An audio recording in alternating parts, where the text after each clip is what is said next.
ம். பார்த்தீங்கன்னா 40%. எய்தர் இந்த 2 யூனிட் மட்டுமே பார்த்தீங்கன்னா குரூப் 1ல 90 மார்க்ஸ்க்கு வரும் சரிங்களா. அதே நம்ம ஏஇ ஜேடிஓக்கு எக்ஸாம் ப்ரிப்பேர் பண்றவங்களுக்கு இந்த 2 யூனிட் மட்டுமே 40 மார்க்ல போயிட்டு என்ன ஆகும், ஸோ ஸ்பிட் அப் ஆகும். ஸோ படிக்கக்கூடியவங்க ஆல்ரெடி நம்ம பாலிட்டி ஒரு பேட்சை சக்ஸஸ்ஃபுல்லாக கம்ப்ளீட் பண்ணிட்டோம். அவ்வளோ ஸ்டூடெண்ட்ஸ் நிறைய பேர் இருக்கீங்க. ஸோ அங்கே நம்ம 15 மார்க் ரெடி ஆகிட்டோம். அந்த டெஸ்ட் பேட்ச் போய்க்கிருக்கு. ஸோ இப்போ பார்த்தீங்க அப்படின்னா இந்த 2 யூனிட்டுங்க இங்கே நம்ம ஸ்டார்ட் பண்ண போகிறோம்.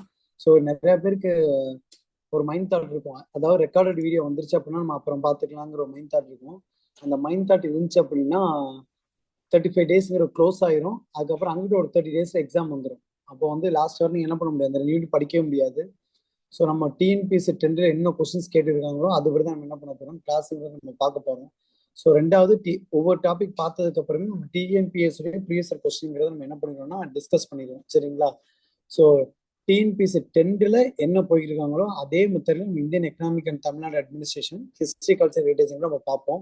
ஸோ இந்த கிளாஸ்ல ஜாயின் பண்ணவங்க எல்லாருமே பார்த்தீங்க அப்படின்னா மேக்ஸிமம் இந்த யூனிட்ல எவ்வளோ ஸ்கோர் பண்ண முடியுங்கிறத வாங்கிக்கிற என்னோட கேரண்டி சரிங்களா. ஸோ நம்ம இந்த யூனிட்டை பொறுத்தவரை நம்ம முக்கியமானது என்ன நம்ம வந்து பார்க்கணும் அப்படின்னு பார்த்தீங்க அப்படின்னா, ஃபர்ஸ்ட் வந்து பார்த்தீங்க அப்படின்னா நோட்டுங்கிறது நீங்க மேக் பண்றது ரொம்ப கிளியர் கட்டா இருக்கும் சரிங்களா. இன்னைக்கான நோட்ஸுங்கிறது நான் கரண்ட் அஃபேர்ஸ் ரிலேட்டடாக வரும், தமிழ்நாடு அட்மினிஸ்ட்ரேஷன் ரிலேட்டடாக வரனால நோட்ஸ் முன்னாடியே உங்களுக்கு கொடுத்துட்டேன். ஸோ யாருமே நீங்கள் நோட்ஸ் எழுத வேணாம், நீங்கள் அதை பிரிண்ட் போட்டு அதை நீங்கள் படிச்சுக்கிட்டா போதும். ஏன்னா இது ஃபுல் கரண்ட் அஃபேர்ஸ் கண்டென்ட்டும் வரும், நம்ம சப்ஜெக்ட் லிங்க் பண்ணி எல்லா வேர்டுமே இன்னைக்கான யூனிட்ல இருக்கும் சரிங்களா. ஒன்று என்ன பார்த்தீங்கன்னா நோட்டுங்கிறத நீங்கள் நீட்டாக மெயின்டைன் பண்ணணும். நீங்கள் குரூப் 2க்கு படிக்கிறதாலும் சரி, குரூப் 1 படிக்கிறதாலும் சரி, ஏக்கு ப்ரிப்பேர் பண்ணுறவங்க இருந்தாலும் சரி, ஜேடிக்கு ப்ரிப்பேர் பண்ணுறவங்க இருந்தாலும் சரி, உங்களோட நோட்டில் நீங்கள் டிஎன்பிஎஸ் சிலபஸ் என்ன பண்ணணும், ஃப்ரண்ட்ல பேஸ்ட் பண்ணணும். அதுல ஒரு சிலபஸ் டாபிக் நடத்தலைனாலும் நீங்க என்னை வந்து கொஸ்டின்ஸ் கேட்கணும், சார் இந்த டாபிக் நீங்க நடத்தல அப்படின்னு சொல்லி நீங்க கேட்கணும். ஸோ நீங்க கேட்பனா நான் நடத்தாம விட்டுட்டு போறது கிடையாது. ஸோ உங்களுக்கு ஒரு அவேர்னஸ் தெரியும் சிலபஸ் என்ன படிக்க. ஏன்னா நம்ம சிலபஸ் டீ கோட்டே அப்படிதான் பண்ணியிருப்போம். இப்போ நேச்சர் ஆஃப் இந்தியன் எக்கனாமினா அதுல என்னென்ன படிக்கணும், ஹெல்த் இன் தமிழ்நாடுனா என்னென்ன படிக்கணும், சிலபஸை டீ கோட் பண்ணியிருக்கோம். அஸ்பெட் டீ கோட்டட் சிலபஸ் படி புக்ல என்ன கண்டென்ட்ங்கிறத நம்ம எடுத்துருவோம். அதே மாதிரி ப்ரீவியஸ் டிஎன்பிஎஸ்சி கொஸ்டின்ல என்ன கேட்டுக்காங்கிறத நம்ம எடுத்துருவோம். அதே மாதிரி ஆத்தர் புக்குல இருந்து என்ன வந்திருக்குங்கிற கண்டென்ட் நம்ம கொடுத்துருவோம். அதே மாதிரி கரண்ட் அஃபேர்ஸ் ரிலேட்டடா என்னென்ன வருதுங்கிறத கொடுத்துருவோம். ஸோ ஹோலிஸ்டிக்கா நீங்க இந்த பார்ட்டை ஃபுல்லா முடிச்சிட்டீங்க அப்படின்னாவே நீங்க ஒன் டைம் இன்வெஸ்ட்மெண்ட் மாதிரிப்பா ஜிஎஸ்ங்கிறது. ஸோ படிக்கக்கூடிய ஏரியாவை நீங்க கரெக்டா படிச்சிட்டீங்க அப்படின்னா அடுத்தடுத்து உங்களுக்கு மூவ்மெண்ட்டுங்கிறது ரொம்ப ஈஸியா இருக்கும் சரிங்களா. இன்னைக்கான கிளாஸுக்கு நம்ம என்ன பார்க்க போறோம்னா, இன்னைக்கான ஷெடியூல் ஆல்ரெடி நான் உங்களுக்கு குரூப்ல அனுப்பிச்சிருப்பேன். தமிழ்நாடு கரண்ட் அஃபேர்ஸ்ங்கிறதுல வெரி மேஜர் குரூஷியல் ரோல் பண்ணக்கூடிய எக்கனாமிக் சர்வேங்கிறது 1950ல இருந்து டில் இன்னைக்கு 2025 வரை, அதாவது சுதந்திரம் இத்தனை வருஷம் கழிச்சு தமிழ்நாட்டில் ஃபர்ஸ்ட் டைம் எக்கனாமிக் சர்வேங்கிற ஒரு டேட்டாவை ரிலீஸ் பண்ணியிருக்காங்க. இது கட்டாயம் கொஸ்டின் பேப்பர்ல எதிர்பார்க்கலாம். ஈவன் நீங்க எந்த டிபார்ட்மெண்ட் எக்ஸாம் எழுதுறாலும் சரி, டிஎன்பிசி எனி எக்ஸாம் இருந்தாலும் இது வந்து எக்ஸ்பெக்டட் கொஸ்டின் அதிகமாகவே இருக்கு சரிங்களா. இன்னொன்று முக்கியமானது பார்த்தீங்க அப்படின்னா தமிழ்நாடு அக்ரிகல்ச்சர் பட்ஜெட்டுங்கிறது இப்போ ப்ரெசென்டா டிஎன்பிஎஸ்ல கொஸ்டின்கிற கேட்குறாங்க. நம்ம எல்லா கிளாஸும் என்ன பண்ணுவோம் அப்படின்னா ஒன்ஸ் முடிச்சதுக்கு அப்புறம் நம்ம கொஸ்டின் டிஸ்கஸ் பண்ணுவோம். ஃபர்ஸ்ட் உங்களுக்கு இந்த பட்ஜெட் அண்ட் எக்கனாமிக்ஸோட இம்பார்ட்டன்ங்கிறத நம்ம பின்னாடி என்னன்னு பார்த்துட்டு நம்ம வரலாம். நம்ம கொஸ்டினை டிஸ்கஸ் பண்ணல, பட் எப்படி கேட்குறாங்கிறது என்ன பண்ணுவோம் நம்ம ஃபுல்லா பார்த்துட்டு நம்ம வரலாம் சரிங்களா. இப்போ வெயிட் பண்ணுங்க.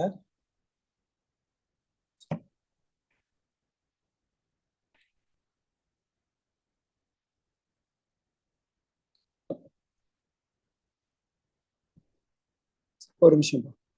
நம்ம கொஸ்டின்ஸ் என்ன ட்ரெண்டு கேட்குறாங்கிறது வெரி வெரி இம்பார்ட்டன்ட் தான். ஏன் இப்போ பட்ஜெட் படிக்கணுமா, அக்ரிகல்ச்சர் பட்ஜெட்டுக்கு இவ்வளோ இம்பார்ட்டன்ட் கொடுக்கணுமா, ரெண்டாவது இந்த தமிழ்நாடு எக்கனாமிக்ஸ் அப்படின்னு இம்பார்ட்டன்ட் நம்ம இதெல்லாம் நம்ம பார்க்கறது டிஎன்பிஎஸ்சி எட்ஜ் கொடுக்கும். ஸோ மற்ற ஸ்டூடெண்ட்டுங்கிறவங்க டேரெக்டாக புக்கை மட்டும் லைட்டாக பார்த்துட்டு போனாங்க அப்படின்னா கொஸ்டின்ஸ் வரும், நான் வராதுன்னு சொல்லல. இங்கே நம்மளுக்கு தேவை சர்வீஸ் வாங்குறோமா இல்லையா, அது மட்டும்தான். இது வந்து ஸ்கூல் எக்ஸாம் கிடையாதுப்பா. எக்ஸ்ட்ரா கண்டென்ட் எழுதுனா மார்க்கு அதெல்லாம் இல்லை. அஸ் அ ஃபைனலு உனக்கு வேலை இருக்கா இல்லையா, அதுக்கு ஜிஎஸ் எவ்வளோ மினிமம் பார்த்தீங்க அப்படின்னா இனிமேல் வரக்கூடிய எக்ஸாம் நீங்கள் என்ன பண்ணணும், மினிமம் நீங்கள் 70 மார்க் மேலே ஸ்கோர் பண்ணால் மட்டும்தான் நீங்கள் என்ன பண்ண முடியும், சர்வீஸ்ங்கிறத வாங்க முடியும். இப்போ முன்னாடி ஸ்டார்டிங்கில் ஜிஎஸ் வரும்போது ஏஇஜேடிக்கு வரும்போது நார்மலாக என்னப்பா பண்ணியிருப்பாங்க, ஒரு 60 மார்க் 55 மார்க் வாங்கினா வேலைங்கிற ஒரு கான்செப்ட் இருந்துச்சு. இப்போ அது மொத்தம் என்ன ஆயிடுச்சு, போயிடுச்சு 65 மேலே 70 மேலே போட்டால் மட்டும் தான் நீங்கள் என்ன பண்ண முடியும், ஸ்கோருங்கிறது என்ன பண்ண முடியும், வாங்க முடியும் சரிங்களா.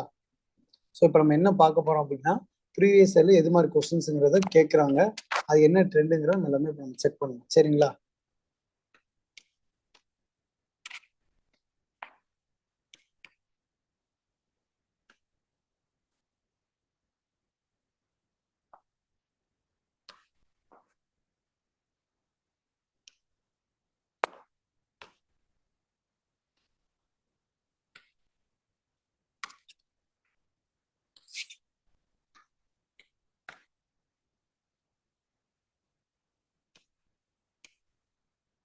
ஒரு நிமிஷம் பா, அந்த கொஸ்டின்ஸ் பார்த்துடலாம்.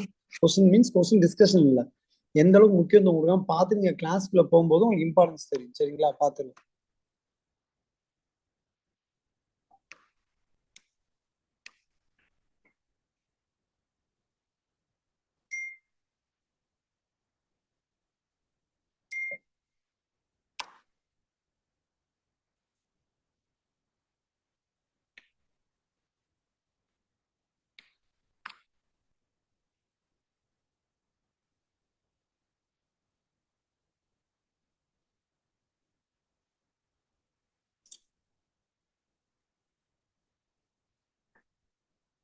ஓகேப்பா, நம்ம பார்க்கலாம். இப்போ நீங்க பாருங்க, உங்களுக்கு முன்னாடி டிஸ்பிளேல தெரியக்கூடிய கொஸ்டின்ஸ் வந்து பாத்தீங்கன்னா 2025 நம்ம எக்ஸாம்ல கேட்ட கொஸ்டின். சரிங்களா, ஃபர்ஸ்ட் கொஸ்டின் ட்ரெண்டை நம்ம எப்படி அனலைஸ் பண்ணணும் பார்த்துட்டு நீங்க பட்ஜெட்ல போகும்போது ஒரு இம்பார்ட்டன்ட் அவேர்னஸ் உங்களுக்கு தெரியும். சரிங்களா, ஃபர்ஸ்ட் நம்ம கொஸ்டின்ஸ் எப்படி கேட்கறாங்கிறத நம்ம என்ன பண்ணலாம், ஃபர்ஸ்ட் நம்ம அனலைஸ் பண்ணிடலாம். ஃபர்ஸ்ட் நம்ம என்ன பண்ணலாம் பார்த்தீங்கன்னா, நம்ம இதுக்குள்ள போயிடலாம், கண்டென்ட். சரிங்களா, ஃபர்ஸ்ட் பாருங்கப்பா, என்ன கொஸ்டின்ஸ் கேட்டிருக்காங்க அப்படின்னு பாத்தீங்க அப்படின்னா, இப்போ நம்ம ஒரு ஏரியாவை ஃபோக்கஸ் பண்ணும்போது எந்த ஏரியால இம்பார்ட்டன்ட் கொஸ்டின் பேப்பர் கொடுக்குறாங்கன்னு பார்க்கணும். பாருங்கப்பா, ஃபர்ஸ்ட் தமிழ்நாடு கண்டென்ட்ல கேட்குறாங்க. அதுலயும் பாத்தீங்கன்னா எம்எஸ்எம்இ ரிலேட்டடா கேட்குறாங்க. சரிங்களா, எந்த ஆண்டு பிளிப்கார்ட் தமிழ்நாடு எம்எஸ்எம்இ வர்த்தகம் மற்றும் முதலீடு ஊக்குவிப்பு புரிந்துணர்வு பணியகத்துடன் ஒப்பந்தத்தில் கையிடப்பட்டுள்ளது. இது நார்மலா பாத்தீங்கன்னா 2025 கேட்ட கொஸ்டின்ஸ். இது நார்மலா சப்போஸ் உங்க கொஸ்டின் அனலைஸ் பண்ண தெரியல அப்படின்னா, இப்போ ரீசெண்டா இருக்க ஒரு இயரா இருக்குன்னு நம்ம கெஸ் பண்ணிருக்கலாம். ஆனா இந்த இடத்துல நம்ம இப்போ எம்எஸ்எம்இன்னு கேட்கும்போது நம்ம எக்ஸாம் பாயிண்ட் ஆஃப் என்னென்ன படிக்கணும்னு பாத்தீங்க அப்படின்னா, நம்ம எம்எஸ்எம்இல பாத்தீங்க அப்படின்னு வச்சுங்களேன், எம்எஸ்எம்இங்க பாத்தீங்க அப்படின்னா தமிழ்நாடுங்கிற பாத்தீங்கன்னா செகண்ட் ரேங்க்ல இருக்குப்பா. எம்எஸ்எம்இல தமிழ்நாடு செகண்ட் ரேங்க்ல இருக்கு. அப்போ எம்எஸ்எம்இல இந்தியா லெவல்ல யார் ஃபர்ஸ்ட் இருக்காங்க அப்படின்னு பாத்தீங்க அப்படின்னா மகாராஷ்டிரா. அப்போ எம்எஸ்எம்இல இந்தியா லெவல்ல யார் ஃபர்ஸ்ட் இருக்காங்க பாத்தீங்கன்னா மகாராஷ்டிராங்கிறவங்க இருக்காங்க. ஸோ எம்எஸ்எம்இல எம் வரும், மகாராஷ்டிரால எம் வரும். அந்த கீ பாயிண்ட் நீங்க ஞாபகம் வச்சுக்கோங்க. சரிங்களா, அதே மாதிரி அடுத்த முக்கியத்துவம் நமக்கு எதுக்கு கொடுக்கணும்னா, இப்போ ப்ரெசென்டா பாத்தீங்கன்னு வச்சுங்களேன், சர்வீஸ் செக்டர்ல தான் எம்எஸ்எம்இ கான்ட்ரிபியூஷன் அதிகமா இருக்கு. ஸோ எம்எஸ்எம்இயோட கான்ட்ரிபியூஷன் எதுல அதிகமா இருக்கு அப்படின்னு பார்த்தோம் அப்படின்னா சர்வீஸ் செக்டார். சர்வீஸ் செக்டார்ல தான் என்ன பாத்தீங்க அப்படின்னா மொத்தம் 3 செக்டார் இருக்கு, agriculture sector, industrial sector, service sector. இந்த சர்வீஸ் செக்டார்லாம் பாத்தீங்கன்னா எம்எஸ்எம்இயோட கான்ட்ரிபியூஷன் அதிகமா இருக்கு. அது எவ்வளவுன்னு கேட்டீங்க அப்படின்னா 24.87 லேக்ல இருக்குப்பா. சரிங்களா, இது மாதிரி நம்ம என்ன படிக்கிறதுன்னு நம்ம சொல்லிடுறோம். அப்போ ஒரு கொஸ்டினை படிக்கும் போது அதை சுத்தி என்னென்ன படிக்கிறதுங்கிறது இப்படிதான் படிக்கணும். ரெண்டாவது பாத்தீங்கன்னா எம்எஸ்எம்இ மூலியமா தமிழ்நாட்டுல எவ்வளவு ஒர்க்கர்ஸோட கான்ட்ரிபியூஷன் இருக்குன்னு சொல்லி பாத்தீங்க அப்படின்னா 2.56 crore 2.56 crore ஒர்க்கரோடைய கான்ட்ரிபியூஷன்ங்கிறது எம்எஸ்எம்இ கீழே இருக்கு. சரிங்களா, இப்போ பிரசன்ட் நம்ம தமிழ்நாடு கவர்மெண்ட்டை பொறுத்தவரையும் பாத்தீங்கன்னா எம்எஸ்எம்இ கண்டக்ட் பண்ணக்கூடிய மிகப்பெரிய ஒரு இம்பார்ட்டன்ட் ஸ்கீம் என்னன்னு பாத்தீங்கன்னா அண்ணல் அம்பேத்கர் பிசினஸ் சாம்பியன் ஸ்கீம். நம்ம எல்லாருமே கிளாஸ்ல பாலிட்டியில படிச்சிருக்கோம். அண்ணல் Ambedkar business champion scheme. Ambedkar business champion scheme. இப்ப ஏன் இதை படிக்கணும்னா, இந்த ஸ்கீம் தமிழ்நாடு ஸ்கீம் எடுத்து நடத்துறது எம்எஸ்எம்இ தான். சரிங்களா, இந்த தமிழ்நாடு ஸ்கீம் எடுத்து நடத்துறது யாருன்னு பாத்தீங்கன்னா எம்எஸ்எம்இ தான். ஸோ இந்த ஸ்கீம்ஸ் யாருக்கு பாத்தீங்கன்னா எஸ்சி எஸ்டிக்கான ஸ்கீம். சரிங்களா, இது என்ன பாத்தீங்கன்னா ஒரு பிசினஸ் வந்து டெவலப்மெண்ட் பண்றது. இதுக்கு எஜுகேஷன் குவாலிஃபிகேஷன் வந்து கட்டாயம் இல்லப்பா. ஸோ எஜுகேஷன் லிமிட்டுங்கிறது கிடையாது, எஜுகேஷன் குவாலிஃபிகேஷன் கிடையாது. ஆனா ஏஜுக்கு லிமிட் வச்சிருக்காங்க. ஏஜ் பாத்தீங்க அப்படின்னா 18ல இருந்து 55. அப்ப அந்த பிடிஎஃப் நான் மறுபடியும் உங்களுக்கு அனுப்பிச்சிருவேன். நீங்க எழுதாதீங்க, கிளாஸை கவனிங்க.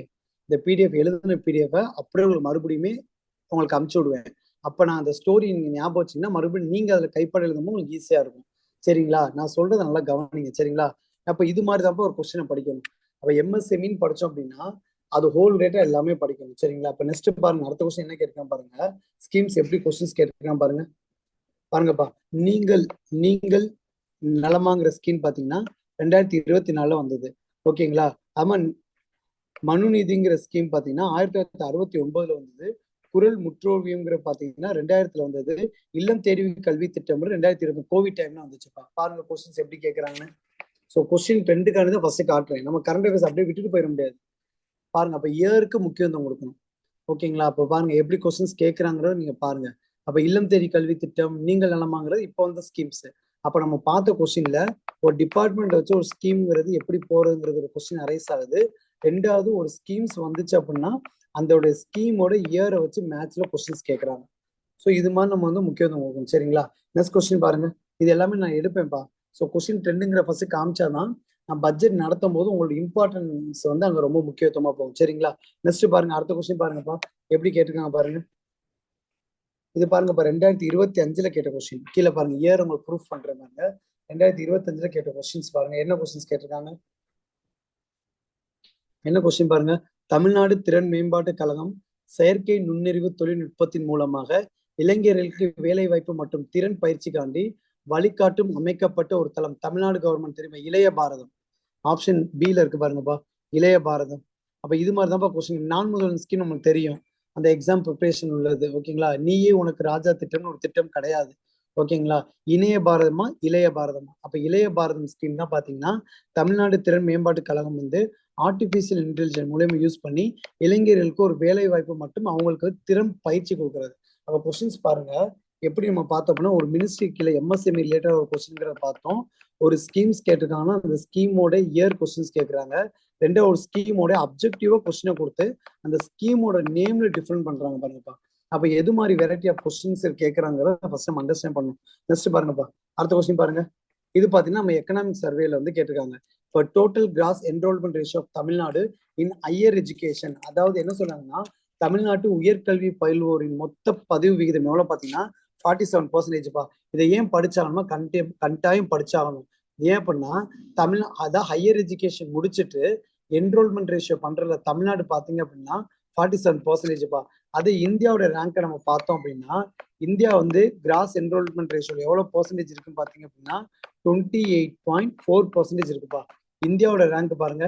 அப்ப தமிழ்நாடு வந்து அதிகமா இருக்கு. இந்தியா பாத்தீங்கன்னா கிராஸ் என்ரோல்மெண்ட் ரேஷியோ இந்தியாவோட ஃபேக்டர் பாத்தீங்கன்னா 28.4. அப்போ நம்ம நேஷனல் எஜுகேஷன் பாலிசி இருக்குப்பா, புதிய கல்விக் கொள்கை இருக்குல்ல, நியூ நேஷனல் எஜுகேஷன் பாலிசி என்ன சொல்லுது பாத்தீங்க அப்படின்னா 50% இன்க்ரீஸ் பண்ணணும் பாப்பா. இந்தியா லெவல்ல கிராஸ் என்ரோல்மெண்ட் ரேஷியோவை 50% இன்க்ரீஸ் பண்ணுன்னு சொல்லி 2035 டார்கெட் பண்ணியிருக்காங்கப்பா. அப்போ இது வந்து பாத்தீங்க அப்படின்னா கரண்ட் அஃபேர்ஸ் கொஸ்டின். ஏன்னா இப்போ நம்ம பாக்குறோம் அவங்க வந்து என்ன பண்ணாங்க, புதிய கல்வி கொள்கையை வந்து தமிழ்நாடு ஏத்துக்க சொல்றாங்க. பட் தமிழ்நாடு என்னப்பா நாங்க ஏத்துக்க முடியாதுன்னு நாங்க ஆல்ரெடி நாங்க என்ன பண்ணோம், கல்வியில வந்து இந்தியாவோட என்ன பண்ணிட்டோம், முன்னேறி போயிட்டோம். அப்ப நாங்க ஏன் ஏத்துக்கணுங்கிற மாதிரி கொஸ்டின்ஸ் கேட்கறாங்க. அப்ப தமிழ்நாடு கிராஸ் என்ரோல்மெண்ட் ரேஷியோ வந்து ஹையர் எஜுகேஷனா என்ன அப்படின்னா நம்ம +2 முடிச்சுட்டு காலேஜ் நம்ம போய் சேர்றோம்லப்பா, அதான்ப்பா cross enrollment ratio for higher education. அதுல பாத்தீங்கன்னா 47%ங்கிறது தமிழ்நாடு வேல்யூ. இந்தியா எவ்வளவுன்னு கேட்டாங்க பாத்தீங்கன்னா 28.4. அப்ப நம்ம யூனிட் இந்தியன் எக்கனாமில இதை ஸ்டேட்மெண்ட்டா கேட்பாங்கப்பா. இதே ஸ்டேட்மெண்ட் ஏல வந்து total gross enrollment ratio of Tamil Nadu in higher education வந்து 47%. அதே கொஸ்டின்ல வந்து total gross enrollment ratio of India in higher education கேட்டாங்கன்னா 28.4%. சரிங்களா? அடுத்த ஸ்டேட்மெண்ட் 3ல என்ன பண்ணிருப்பாங்க அப்படின்னா, அப்ப புதிய கல்விக் கொள்கையின்படி 2035ல கிராஸ் என்ரோல்மெண்ட் ரேஷியோ 50% டார்கெட் பண்ணியிருக்காங்க. இது மாதிரி உங்களுக்கு ஸ்டேட்மெண்ட் வைப்பாங்கப்பா. இப்போ ஸ்டேட்மெண்ட் கொஸ்டின்ங்கிறது இது மாதிரி உங்களுக்கு வரும்போது அப்ப கரண்ட் அஃபேர்ஸ் கண்ணு தெரியல அப்படின்னா நம்மளால ஆன்சர் பண்ண முடியாது. சரிங்களாப்பா? நெக்ஸ்ட் கொஸ்டின் பாருங்க. அடுத்த கொஸ்டின் பாருங்கப்பா எப்படி இருக்குன்னு பாருங்க. உலக தமிழ் புலம்பெயர் நாள் பற்றி பின்வரும் கூற்றுகள் எது உண்மை அப்படின்னு கேட்டாங்க. அப்போ தமிழக முதலமைச்சர் அவர்கள் ஜனவரி 12 என்ன டேவா கொண்டாடுறாங்க? தமிழ் டிஸ்போரா டேவா கொண்டாடுறாங்க. அதோட தீம் பாருங்க, நாம் வெல்வோம் வச்சிருக்காங்கப்பா. நாம் வெல்வோங்கிறது கிடையாது. அது தீம் என்ன பார்த்தா எத்திசையும் தமிழகமே, எத்திசையும் தமிழகமே, எத்திசையும் தமிழகமே தான் அதோட தீம். சரிங்களா? அப்ப கண்டிப்பா ஸ்டேட்மெண்ட் 2ங்கிறது தப்புன்னு தெரிஞ்சிச்சு. அப்போ 2னா இது சியும் வராது டியும் வராது. சரிங்களா? அப்போ வெளிநாடுகளில் வாழும் தமிழர்களுக்கு தமிழ் கற்பிக்க தமிழ் பரப்புரை கழகம் அமைப்பிற்கு 5 கோடி அமௌண்ட் கொடுத்துருக்கான்னு சொல்றாங்கப்பா. 5 கோடி கிடையாதுப்பா, 1 crore. பாருங்க. அப்ப கொஸ்டின் எங்க ட்விஸ்ட் பாருங்க, 2025 கேட்டது. கீழே பாருங்க, ஏற ப்ரூஃப் பண்றேன். அப்ப இதே கொஸ்டின் ரிப்பீட் ஆகலாம். அப்ப தமிழ் உலக தமிழ், அதாவது புலம்பெயர்ந்தலுக்காண்டி வெளிநாட்டில் வாழும் தமிழர்களுக்காண்டி தமிழ் கற்பிக்க வந்து எவ்வளவு அமௌண்ட் பட்ஜெட் அலோகேட் பண்ணிருக்காங்க, இது மாதிரி ஸ்கீம்ல கேட்பாங்கப்பா. 1 crore. சரிங்களா? அப்ப 2025 கொஸ்டின்ஸ் பாருங்க ஸ்டேட்மெண்டா வருது. அப்ப இது மாதிரி நம்ம எல்லா கொஸ்டினுமே என்ன பண்ணணும், எக்ஸாம் எல்லாம் ஃபோக்கஸ் பண்ணி ஆகணும். நெக்ஸ்ட் கொஸ்டின் பாருங்கப்பா. நெக்ஸ்ட் பாருங்க, நான் முதல்வன் ஸ்கீம் எதுக்குன்னு பாத்தீங்கன்னா ஸ்கில் டெவலப்மெண்ட் காண்டி. அப்ப A-க்கு 4. அப்போ இதை வச்சு நம்ம என்ன புதுமை பெண் திட்டங்கிற பாத்தீங்க அப்படின்னா கேர்ள்ஸ் ஸ்டூடெண்ட்காண்டி எஜுகேஷன் அசிஸ்டன்ஸ். ஓகேங்களா? விடியல் பயணம் பாத்தீங்கன்னா பெண்களுக்கு பஸ் டிராவல் காண்டி. ஓகேங்களா? அப்போ உமன் எம்பவர்மெண்ட் காண்டி. மக்களோட முதல்வங்க பாத்தீங்கன்னா பப்ளிக் கிரீவன்சஸ் காண்டி. அப்போ ஒரு ஸ்கீம் கேட்டோம் அப்படின்னா ஸ்கீமோட அப்ஜெக்டிவ் வச்சு என்னப்பா வருது, ஒரு மேட்ச்ங்கிறது வருது. அதே மாதிரி இயரை வச்சு ஒரு மேட்ச்ங்கிறது ஃபார்ம் ஆகுது. அப்போ நம்ம ஸ்கீம்ஸ் படிக்கும் போது நம்ம எல்லாமே என்ன பண்ணும்பா, இம்பார்ட்டன்ங்கிறது நம்ம கொடுத்துதான் ஆகணும். சரிங்களா? நெக்ஸ்ட் பாருங்க, அடுத்த கொஸ்டின் பாருங்க. அடுத்த கொஸ்டின் பாருங்க, எப்படி கேட்கறாங்க பாருங்க. ஒரு ஸ்கீமோடைய அசன் ரீசன்ல கொஸ்டின் கேட்கறாங்க பாருங்களே. அது என்ன சொல்லிருக்காங்கன்னா, the chief minister of Tamil Nadu 5 crore என்ன பண்ணிருக்கோம், அம்பேத்கருடைய புக்ஸ் எல்லாமே டிரான்ஸ்லேட் பண்றதுக்கு 5 crore என்னப்பா பண்ணீங்க, அலோகேட் பண்ணிருக்காங்க. இந்த ஒர்க்கை பண்றது வந்து information technology and digital service department சொல்லியிருக்காங்கப்பா. அது தப்புப்பா. நியூ செஞ்சுரி புக் ஹவுஸ்ங்கிறது பண்றாங்க, NCBHங்கிறது பண்றாங்க. பாருங்க, ஸ்டேட்மெண்ட் ஏ கரெக்டா இருக்கு, ஆர் ராங்கா இருக்கு. அப்புறம் ஸ்டேட்மெண்ட் படிக்கிறோம் அப்படின்னா இனிமேல் ட்ரெண்டுங்கிறது டிஎன்பிசி மாறி போச்சுப்பா. நீங்க நினைக்கிற மாதிரி வாட் இஸ் வாட்னு ஸ்லைடை பார்த்துட்டு ஓட்டிட்டு படிச்சுருந்தோம் அப்படின்னா நேரங்கிறது போயிடும். அப்போ ஒரு ஸ்கீம் படிக்கிறீங்கன்னா அந்த ஸ்கீமோட அப்ஜெக்டிவ்ங்கிறது முக்கியம், அந்த ஸ்கீமோட இயர் முக்கியம். ஏன் அப்படின்னா நம்ம தமிழ்நாடு பட்ஜெட்ல நிறைய ஸ்கீம்ஸ் பார்ப்போம். அப்போ ஒரு கொஸ்டின் எப்படி அணுகுறங்கிறது முன்னாடி நீங்க கொஸ்டின் பேப்பர் பார்த்துட்டீங்க அப்படின்னா படிக்கும்போது கான்சன்ட்ரேஷன் ரொம்ப முக்கியமா இருக்கும். ஏன்னா நான் ஒன்று சொல்லிட்டு போவேன், அமௌண்ட்டை பத்தி பேசுவேன். நிறைய பேர் காதுல அமௌண்ட்லாம் கேட்க மாட்டாங்க, அமௌண்ட்ல ட்விஸ்ட் வைக்க மாட்டாங்கிறது ஒரு ஐடியாலஜி வந்துடும். சரிங்களா? அதுக்காக நான் ஃபர்ஸ்ட் உங்க கொஸ்டினை வந்து உங்களுக்கு காட்டிடுறேன். நெக்ஸ்ட் பாருங்கப்பா, எப்படி பாருங்கப்பா, எப்படி கொஸ்டின் கேட்டிருக்காங்க பாருங்க. இந்த கொஸ்டின் ஏன் சொல்றேங்கிறது முக்கியத்துவம் சொல்றேன் பாருங்கப்பா. சிஎமோட பிரேக்ஃபாஸ்ட் ஸ்கீமை பத்தி கொஸ்டின் கேட்டிருக்காங்க. இது பாத்தீங்க அப்படின்னா தமிழ்நாட்டுல ஸ்டார்ட் பண்ணியிருக்காங்க. இது ஸ்டேட்மெண்ட் ஏங்கிற கரெக்டா. அப்ப ஏங்கிறது பாத்தீங்கன்னா ஒண்ணுங்கிறது எல்லாத்துலயுமே வரும்னு தெரியும், அப்போ பிங்கிறது வராது. சரிங்களா? ரெண்டாவது பாருங்க, it was implemented all the primary school the state. அப்படி கிடையாதுப்பா, கவர்மெண்ட் மற்றும் கவர்மெண்ட் எய்டட் ஸ்கூல் மட்டும்தான். கரெக்டா? அப்போ எல்லா பிரைமரி ஸ்கூல் தான், அது வந்து கவர்மெண்ட் ஸ்கூல்லையும் கவர்மெண்ட் எய்டட் ஸ்கூல்ல மட்டும்தான்ப்பா, பிரைவேட் ஸ்கூலுங்கிறது கிடையாது. அப்ப ஸ்டேட்மெண்ட் டூங்கிறது தப்பு. அப்போ ஸ்டேட்மெண்ட் டூ தப்புனா இங்க டூ இருக்கு பாருங்க, அப்ப இதுவும் வராது. இந்த டூனா அப்ப இதுவும் வராது. அப்ப ஆட்டோமேட்டிக் இந்த ஸ்டேட்மெண்ட் சியை படிக்கணும் அவசியமே கிடையாது, டேரக்டா நம்ம ஆன்சர் போட்டுடலாம். அப்ப பாருங்க, நம்ம சிஎம் பிரேக்ஃபாஸ்ட் ஸ்கீம்ல உங்களுக்கு என்ன கேட்கறாங்கன்னா இது இது ஏன் நான் சொல்றேன் அப்படின்னா நம்ம எல்லாருக்குமே தெரியும்ப்பா, புதுமை பெண் திட்டம் தெரியும்ப்பா. அதாவது 12th முடிச்சுட்டு என்னப்பா பண்ணாங்க, காலேஜ்ல போய் ஜாயின் பண்ணாங்கன்னா மாசம் மாசம் 1000 ரூபாங்கிறது கொடுக்குறாங்களாப்பா. இப்போ இந்த ஸ்கீம் 2025ல டிரான்ஸ்ஜெண்டருக்கும் இம்ப்ளிமெண்ட் பண்ணிட்டாங்க. அப்ப இந்த இம்ப்ளிமெண்ட் பண்ணக்கூடிய விஷயம் உங்களுக்கு எக்ஸாம் எல்லாம் தெரியணும். மேபி என்ன பண்ணிருக்காங்க, ஒன்லிங்கிற வேர்டு வைக்கலாமா? அப்ப அந்த புதுமை பெண் திட்டம்ங்கிறது ஒன்லி 12th முடிச்சு காலேஜ் போற பெண்களுக்கு மட்டும் அப்படின்னு சொல்லி ஸ்டேட்மெண்ட் தப்புப்பா. பெண்களுக்கு மற்றும் திருநங்கைகளுக்கு இப்ப இந்த பட்ஜெட்ல நம்ம சிஎம் வந்து அனௌன்ஸ் பண்ணியிருக்காங்க. அவ படிக்கக்கூடிய கொஸ்டின்ல எந்த அளவுக்கு நீங்க கிளாரிட்டியை மெருகேற்றி போய்கிட்டே இருக்கீங்களோ அப்பதான் மற்ற ஸ்டூடெண்ட்க்கு உங்களுக்கு ஜிஎஸ்ல டிஃபரன்ஸ் காட்ட முடியும். பாருங்க, கொஸ்டின் ட்ரெண்ட் இப்படிதான்ப்பா இருக்கும். அவன் 15 மார்க் உங்களுக்கு கேட்க போறேன்னு சொல்லிட்டாங்க அப்படின்னா கொஸ்டினோட எவாலுவேஷன் இப்படிதான் இருக்கும். சரிங்களா? நெக்ஸ்ட் பாருங்க, அடுத்த கொஸ்டின் பாருங்கப்பா, எப்படி கேட்டிருக்கான் பாருங்கப்பா. அக்ரிகல்ச்சர் பட்ஜெட் படிக்கணுமா சார் அப்படிங்கிறவங்களுக்கு இதான்ப்பா கொஸ்டின். பாருங்க, அடுத்த கொஸ்டின் எப்படி கேட்டிருக்கான் பாருங்க. Agriculture budget, Tamil Nadu agriculture budget வந்து கொஸ்டின்ஸ் கேட்டிருக்காங்க பாருங்க. புரியுதாப்பா? அக்ரிகல்ச்சர் பட்ஜெட் ஏன் நான் சிலபஸ்ல ஆட் பண்ணல ரீசன் பாருங்க. உங்களுக்கு டிஸ்பிளே ஆகக்கூடிய கொஸ்டின் அக்ரிகல்ச்சர் பட்ஜெட். இதுல ஒரு சின்ன விஷயம் ஈஸியா வச்சிருக்கான்பா.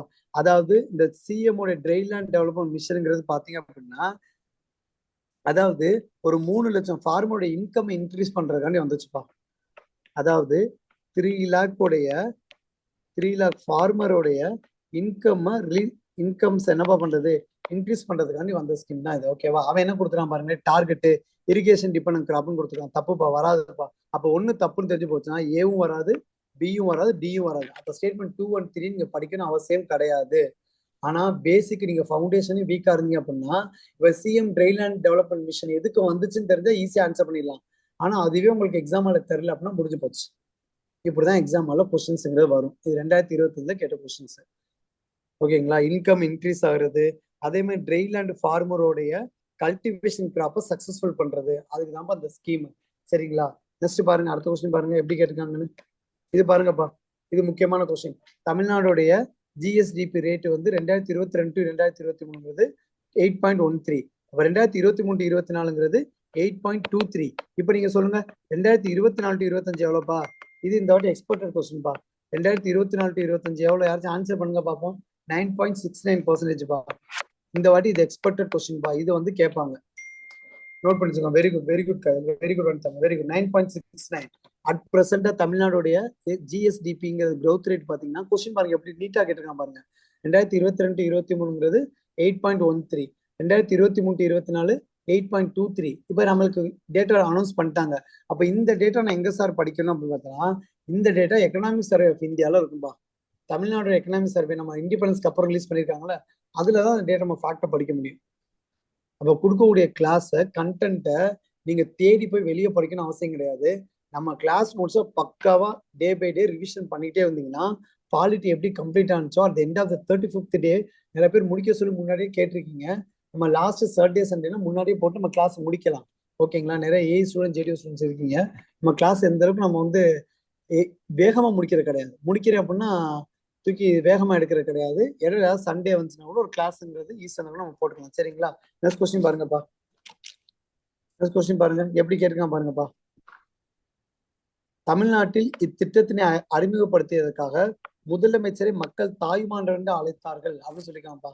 எந்த ஸ்கீமை கொண்டு வந்தனால சிஎம் வந்து தாய்மானவர் மக்களை அழைச்சாங்க பார்த்தீங்கன்னா எந்த ஸ்கீம்பா? பிரேக்ஃபாஸ்ட் ஸ்கீம்பா. ஆக்சுவலா இது வந்து எக்ஸ்பர்ட் கமிட்டியில வச்சிருக்காங்க இந்த கொஸ்டினை. சரி, 2A கேட்டிருந்தாங்க இந்த கொஸ்டின், எக்ஸ்பர்ட் கமிட்டியில போயிருக்கு. பாருங்க எப்படி கொஸ்டின் பேப்பர்ல கேட்டிருக்காங்க பாருங்கப்பா. சரிங்க, நெக்ஸ்ட் கொஸ்டின் பாருங்க. நீங்கள் நீங்கள் நலமா, அங்க படிச்சோமாப்பா, மேட்ச்ல கேட்டிருந்தாங்களா? நீங்கள் நலமாங்கிற பாத்தீங்கன்னா அதாவது மக்களுக்கும் கவர்மெண்ட்டுக்கும் இருக்க கேப்பை ரெடியூஸ் பண்ணணும்ப்பா. ஆமா, அதுக்குதான் கொண்டு வந்தது. அதாவது இ கவர்னன்ஸ் என்னப்பா பண்ணணும், மக்களுக்கு தெரியணும். அதாவது எல்லாமே ஈஸியா அசசபிள் பண்ணலாம். அப்போ கவர்மெண்ட்டும் பீப்புளும் ஒரு கோஆர்டினேட்டர் ஜெல் மாதிரி இருக்க மாதிரி கவர்மெண்டோட இனிஷியேட்டிவ் எல்லாமே மக்களுக்கு ரீச் ஆகணும்ப்பா. அதான்ப்பா நீங்கள் நலமா. லாஸ்ட் பாயிண்ட் பாருங்கப்பா. It is focusing on ensuring the government to initiate and reach the intended beneficiary. அப்ப ஆன்சர் ஆல் த எபவ். பாருங்கப்பா. அப்ப நான் கொஸ்டின் கிளாஸ் ஆரம்பிக்கிறதுக்கு முன்னாடி கொஸ்டின் ட்ரெண்ட் எப்படி இருக்கு நீங்க பார்த்த கொஸ்டின்ல மேக்ஸிமம் ஒன்லைனர் இருக்காப்பா? ஒன்லைனர் இருக்கா? கிடையாது. அப்ப நம்ம படிக்கக்கூடிய கிளாஸ் நோட்ஸுங்கிறத நீங்க கிளியர் கட்டா படிச்சுட்டாப்ப நம்ம மற்ற ஸ்டூடெண்ட் எட்ஜு காட்ட முடியும். ஒரு ஸ்டூடெண்ட் நார்மலா ஒரு ஸ்டூடெண்ட் 60 போறாங்கன்னா கிளாஸ்ல இருக்க ஸ்டூடெண்ட் நீங்களும் 60 போட்டீங்க அப்படின்னா இந்த கிளாஸ்ல வந்து உட்கார்ந்ததுக்கான அர்த்தமே இல்லாம போயிடும். இப்போ மற்றவங்க 60 போறாங்கன்னா உங்களோட எட்ஜ் அவங்க கிளாஸ் அட்டன் பண்ற ஸ்டூடெண்ட்டுக்கும் மற்ற ஸ்டூடெண்ட்டுமே உங்களுக்கு டிஃபரன்ஸ் கிட்டத்தட்ட 12 கொஸ்டினாச்சும் அவங்க நீங்க ஓரம் கட்டி வச்சிருக்கணும்ப்பா. அதுதான் ஜிஎஸ் படிக்கிறதுக்கான மெத்து. புரியுதுங்களா? இப்ப நீங்க இருக்கீங்க அப்படின்னா உங்களுக்கும் மற்ற ஸ்டூடெண்ட் மற்றவங்க படிக்கணும்னு சொல்ல அந்த இந்த அளவுக்கு படிச்சுட்டாங்கன்னா பிரச்சனை கிடையாது. எல்லாருமே நல்ல மார்க் எடுக்கணும் எக்ஸாம்ல என்னைய பொறுத்தவரை. இந்த அளவுக்கு படிச்சிட்டாங்கன்னா வெல் வர்ஸ்டு. படிக்கல அப்படின்னா ஏன்னா இப்ப வெறும் காம்படிஷன் பீரியடுங்கிறப்போ சில மார்க்ல வந்து போறதுக்கான வாய்ப்புகள் ரொம்ப அதிகமா இருக்கும். நிறைய பேர் நீங்க அட்மிஷன் போடுமே சொன்னீங்க, நான் ஜேடிஓவா இருக்கேன், ஓவர்சீரா இருக்கேன்னு. இருந்தும் நீங்க ஏன் வந்து படிக்கிறீங்கிறப்ப எனக்கு புரியும். நிறைய மேடம் வந்து அட்மிஷன் போடும்போது சொன்னாங்க, கடலூர்ல ஜேடிஓவா இருக்காங்க, ஓவர்சீரா இருக்காங்க நிறைய பேர். நிறைய பேர் ஏஐயா இருந்து மறுபடியும் அடுத்த ஏஐ இந்த ஹைவே அதிகமா வந்திருக்கு, மறுபடியும் ஜிஎஸ்எம் மார்க் ஸ்கோர் கம்மியாக நிறைய பேர் அட்மிஷன் போட்டிருக்கீங்க. ஸோ கிளாஸுங்க நீங்க ப்ராப்பரா யூஸ் பண்ணீங்கப்பா. அப்போ கொஸ்டினை ஏன் நான் முதல் உங்க கொஸ்டினை காமிச்சேன்னா, ஸோ எப்படி டிஎன்பிஎஸ்ல கேட்கறாங்க, அப்போ ஒரு கொஸ்டின் கேட்கறாங்கன்னா அது எந்த அளவுக்கு நம்ம சுத்தி கரண்ட் அஃபேர்ஸ் படிக்கிறது ரொம்ப முக்கியமான ஒரு கண்டென்ட். சரிங்களா? யாருக்காவது டவுட் இருக்காப்பா? ஸோ எப்படி படிக்கணும்னு ஐடியா தெரியுதா? போக போக எல்லாமே சொல்லுவேன். நம்ம கிளாஸ்க்குள்ள போலாமா? கமெண்ட் பண்ணுங்க. இப்போ குரூப்ல எல்லாருமே 84 பேர்கிட்ட இருக்கீங்க, தயவுசெய்து ஆக்டிவா சொல்லுங்கப்பா. போலாமா அடுத்தது? ஓகேப்பா, ஓகேப்பா. இன்னைக்கு நம்ம பார்க்கக்கூடிய டாபிக் என்ன அப்படின்னு பார்த்தோம் அப்படின்னா தமிழ்நாடுடைய நிதிநிலை அறிக்கைப்பா, அதான் பட்ஜெட். சரிங்களா? இன்னைக்கு நம்ம கிளாஸ்ல முக்கியமா பார்க்க போறது பட்ஜெட் தான். இந்த நோட்ஸுங்க உங்களுக்கு ஆல்ரெடி நான் ப்ரொவைட் பண்ணிடுவேன். சரிங்களா? நீங்க என்ன பண்ணாதீங்க, உட்காந்து நோட்ஸ் எழுதாதீங்க, உங்களுக்கு முன்னாடியே நான் அனுப்பிச்சிட்டேன். சரிங்களா? அப்ப நம்ம பார்க்கலாம் பாருங்க. ஃபர்ஸ்ட் வந்து பட்ஜெட்ல பார்க்க போறது பாத்தீங்க அப்படின்னா ஒரு திருக்குறளோட ஆரம்பிச்சிருக்காங்கப்பா. என்ன திருக்குறள் அப்படின்னு பாத்தீங்க அப்படின்னா, சமன் செய்து சீர்தூக்கி கோல் போல் கோடாமை சான்றோர் அணி. நான் ஏன் இதை நான் எடுக்கிறேன் அப்படின்னா இந்த திருக்குறள் அப்படியே என்ன பண்ணும்பா யூனிட் 8ல கொஸ்டினா வச்சிடலாம். சரிங்களா? அப்ப இதை வந்து உங்களுக்கு அப்படியே கொஸ்டினா கேட்கறதுக்கான வாய்ப்பு அதிகம். அது என்ன சமன் செய்து சீர்தூக்கி கோல் போல் அமைந்தொரு பால் கோடாமை சான்றோர் அணி அப்படின்னா ஒரு சமநிலையான ஒரு அரசு வேணும்ப்பா. அதாவது எந்த ஒரு சைடுமே சாஞ்சிராம சமநிலையா இருந்து நீதியை கொடுக்கக்கூடிய அரசு தான் மக்களுங்கிறவங்க என்ன பண்ணுவாங்க, விரும்புவாங்க. அதுதான் இந்த குறளுக்கான அர்த்தம். சரிங்களா? குறள்ங்கிற நம்ம லைட்டா பார்த்துட்டா போதும், உள்ள போய் எல்லாத்தையும் படிக்கணும் அவசியம் கிடையாது. ஏன்னா அந்த பட்ஜெட்டுங்கிறது அவங்க என்ன பண்ணிருக்காங்க, குறளோட தான் நம்ம என்ன பண்ணிருக்காங்க ஸ்டார்ட் பண்ணிருக்காங்க. சரிங்களா? இதுல பாத்தீங்கன்னா ஒரு சமநிலையில நிக்கணுமா, பொருளோட எடைய சீர்தூக்கி காட்டும் போது அந்த துலாக்கோல் எப்படிப்பா இருக்கும், ஸ்ட்ரெயிட்டா இருக்கும். கரெக்டா ஒரு பொருளோட வெயிட்டை தூக்கி நீங்க காமிச்சிங்க அப்படின்னா அந்த முள்ளுங்கிற பாத்தீங்கன்னா இந்த சைடு போகாம அந்த சைடு சாயாம நேர்மையோட இருக்கும்பா. அப்படி உள்ள ஒரு நடுநிலை பெண்றதுதான் ஒரு சான்றோருக்கான அழகுன்னு சொல்றாங்கப்பா. இந்த இடத்துல அணினா அழகு. அப்போ சான்றோருக்கு என்ன அழகு அப்படின்னா ஒரு வெயிட் மிஷினை நீங்க வச்சு நிப்பாட்டுறீங்க அப்படின்னா அதோடைய முள்ளுங்கிறது பாத்தீங்கன்னா ஸ்ட்ரெயிட்டா இருக்கணும்ப்பா, எந்த சைடும் சாஞ்சிடக்கூடாது. அப்படி ஒரு நடுநிலைமையா இருக்கவங்க தான் ஒரு சான்றோருக்கான அழகுன்னு சொல்லி நம்மளோட பட்ஜெட்ல இந்த திருக்குறளோட ஆரம்பிச்சாங்க. சரிங்களா, நம்ம தெரிஞ்சுக்கலாம். அடுத்து இந்த பட்ஜெட்ல நம்மளுக்கு முக்கியமான என்னன்னா, ஒருத்தவங்க பிரெஞ்சு எக்கனாமிக்ஸோட கோட்ஸை சொல்லியிருந்தான்ப்பா. ஃபர்ஸ்ட் டைம் ஒரு பிரெஞ்சு எக்கனாமிக்ஸ் கோட்ஸை நம்மளோட பட்ஜெட்ல தங்கம் தென்னரசு அவர்கள் வந்து ரீட் பண்ணியிருக்காங்க. என்ன அப்படின்னா, சமத்துவமின்மைங்கிறது ஒரு தேர்வாப்பா. அதாவது இன்இக்வாலிட்டிங்கிறது ஒரு எக்ஸாம் மாதிரி, ஒரு தேர்வு தான். ஆனால் நாம் வேறு பாதையை தேர்வு செய்யலாம் அப்படின்னு. அப்ப இன்இக்வாலிட்டி இஸ் ஏ ஒரு choice, but we can choose the different path அப்படின்னு சொல்றாங்க. இப்ப இன்இக்வாலிட்டிங்கிற ஒரு வாய்ப்பு மாதிரி, அது ஒரு தேர்வு. ஆனா நம்ம என்ன பண்ணலாம், அதை புடிச்சிட்டு போகாம வேற ஒரு பாத்து நம்ம சூஸ் பண்ணலாம்னு சொல்லி நம்ம பட்ஜெட்ல இந்த கோர்ஸ் கொடுத்துருக்காங்கப்பா. அப்ப டிஎன்பிஎஸ்சி என்ன பண்ணுவாங்கன்னா, இந்த கோர்ஸ் அப்படியே கொடுத்து யார் சொன்னான்னு கேட்டுருவாங்க. இப்போ நம்ம எங்கெங்க நம்ம ரிசர்ச் பண்ணி பார்ப்போம், ஆனா பட்ஜெட்ல இருந்து கொஸ்டின் கேட்டிருப்பாங்க. சரிங்களா, நெக்ஸ்ட் நம்மளுக்கு இந்த பட்ஜெட் என்ன முக்கியத்துவம் கொடுத்துருக்காங்க அப்படின்னு பார்த்தோம்னா, திருவள்ளுவர் ஐயன் திருவள்ளுவர் கிளாஸ்ல இருக்கேன்.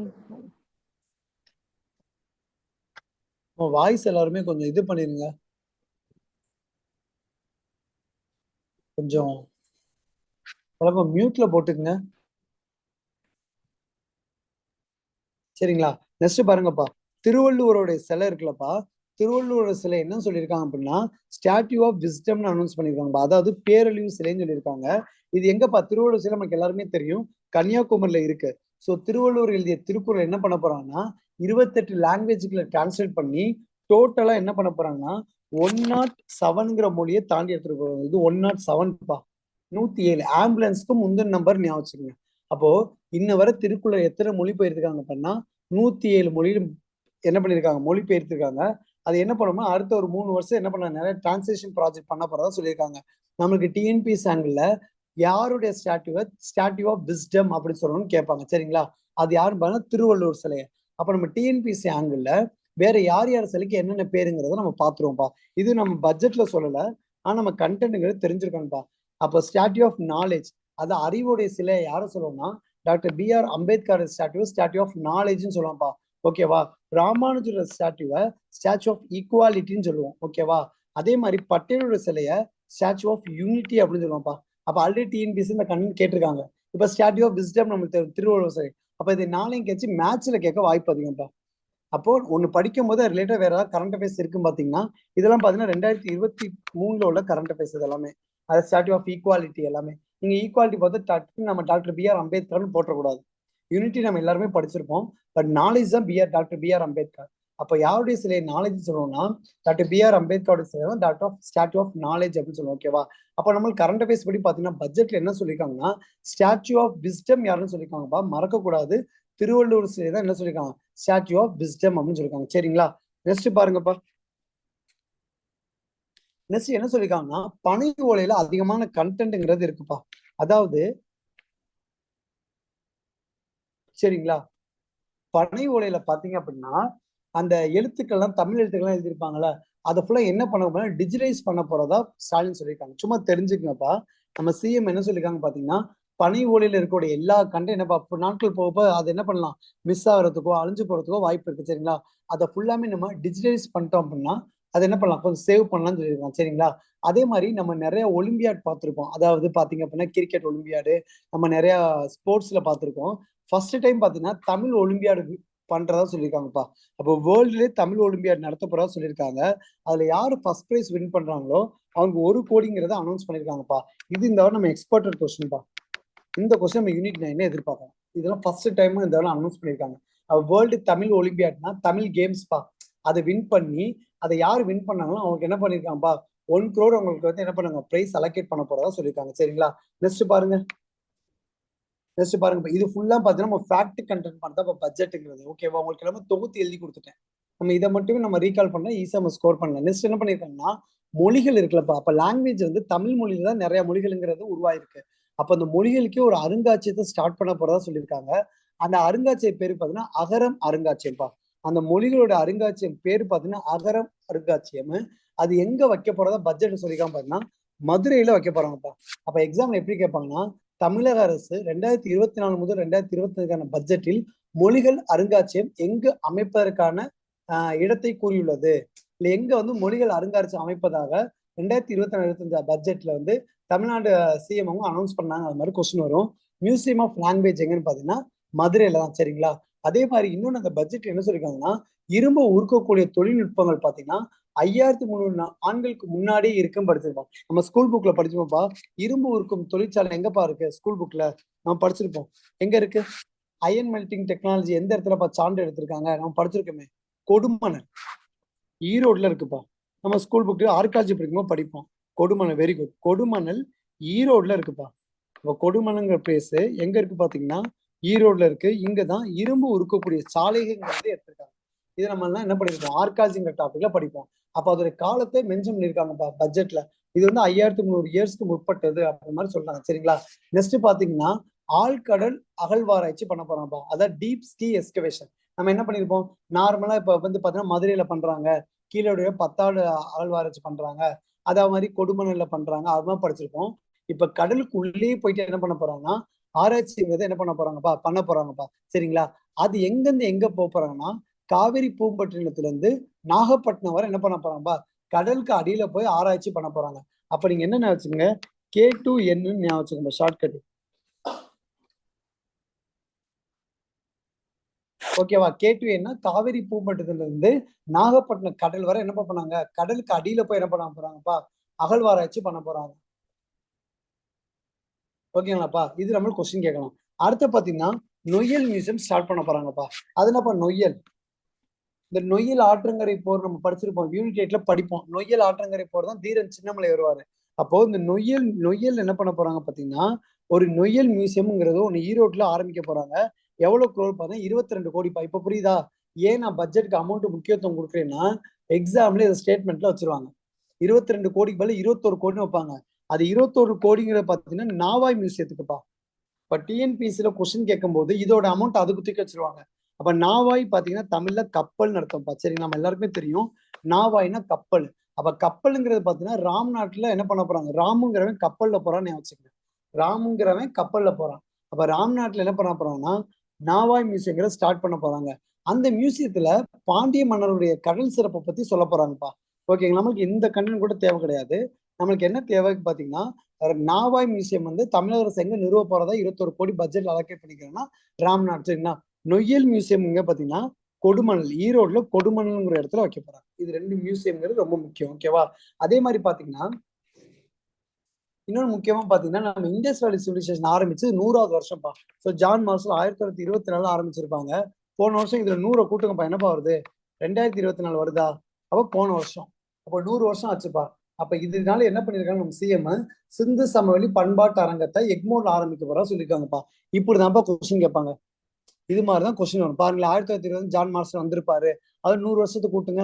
இப்ப 2024 வந்து போன வருஷம் 100 வருஷம், 100வது வருஷம். அப்ப சிந்து சமவெளி பண்பாட்டு அரங்கத்தை எங்க ஆரம்பிக்க போறாங்கன்னா எக்மோர்ல ஆரம்பிக்க போறாங்க. இதெல்லாம் வெரி வெரி இம்பார்ட்டன்ட் கொஸ்டின். ஓகேவா? நெக்ஸ்ட் பாருங்கப்பா. தமிழ் மக்களுடைய பண்பாட்டை அறிஞ்சு அதுக்கு ஒரு அருங்காட்சியம் ஸ்டார்ட் பண்ண போறாங்கப்பா. அதாவது தமிழ் கல்ச்சர் மியூசியம் அப்படின்னு சொல்லுவாங்க. அது எங்கிருந்து எங்க 2 இடத்துல ஆரம்பிக்க போறாங்க. நீங்க கல்ச்சர்னாவே தெரியும்பா. பண்பாடுங்கிற பாத்தீங்கன்னா மாமல்லபுரத்துல இருக்கும், திருவண்ணாமலையில இருக்கு. அப்ப இந்த 2 இடத்துல என்ன பண்ண போறாங்கன்னா தமிழ் பண்பாட்டு அருங்காட்சியம் ஸ்டார்ட் பண்ண போறாங்க. இப்ப டிஎன்பிசி இந்த இடத்துல எது மாதிரி கொஸ்டின் அவன் கேட்பான்னு பாத்தீங்களே, நானும் சொல்றேன், இதை நோட் பண்ணி வச்சுங்க. அவன் டிஎன்பிசி இந்த இடத்த பார்த்தானா அவன் கேட்கக்கூடிய கொஸ்டினே இந்த மியூசிக் ஆஃப் லாங்குவேஜ். சரிங்களா? இந்த மியூசிக் ஆஃப் லாங்குவேஜ், இந்த நொயல் மியூசியம், இந்த நாவாய் மியூசியம், அதே மாதிரி பாத்தீங்க அப்படின்னா இந்த கீழே இருக்க தமிழ் கல்ச்சர் மியூசியம், 4 மியூசியத்தை மேட்ச்ல கேட்டுருவான்ப்பா. டிஎன்பிஎஸ்சி தெளிவா இருப்பான். 4 மியூசியம் தெரியல அப்படின்னா அந்த கொஸ்டின் ஆன்சர் பண்ண முடியாது. அப்ப தமிழ் கல்ச்சர் மியூசியம்னா மாமல்லபுரம், திருவண்ணாமலை. கப்பல் மியூசியம் கேட்டாங்கன்னா ராம்நாட்ல. நொய்யல் மியூசியம் கேட்டாங்கன்னா ஈரோட்ல. அதே மாதிரி மியூசியம் ஆஃப் லாங்குவேஜ் அங்க நம்ம பார்த்தோம்னா அது எங்கப்பா? அகரம், மதுரையில ஆரம்பிக்க போறோம். அப்ப 4 மியூசியத்தையும் கிளியர் கட்டா நம்ம ஒரே இடத்துல நம்ம இந்த நோட்ஸ் ஏன் அப்படி முக்கியம்னா நான் 4 மியூசியம் ஒரே இடத்துல எழுதி வச்சிருப்பேன். ஆனா பட்ஜெட் புக்ல அப்படி இருக்காது. அங்க ஒண்ணு, இங்க ஒண்ணு, இங்க ஒண்ணு, அங்க ஒண்ணா இருக்கும். அப்ப உங்களுக்கு நோட்ஸ்ல கோயின்சைட் கொடுத்துட்டே அப்படின்னா நீங்க ரிவிஷன் பண்றதுக்கு ஈஸியா இருக்கும். சரிங்களா? நெக்ஸ்ட் பாருங்க.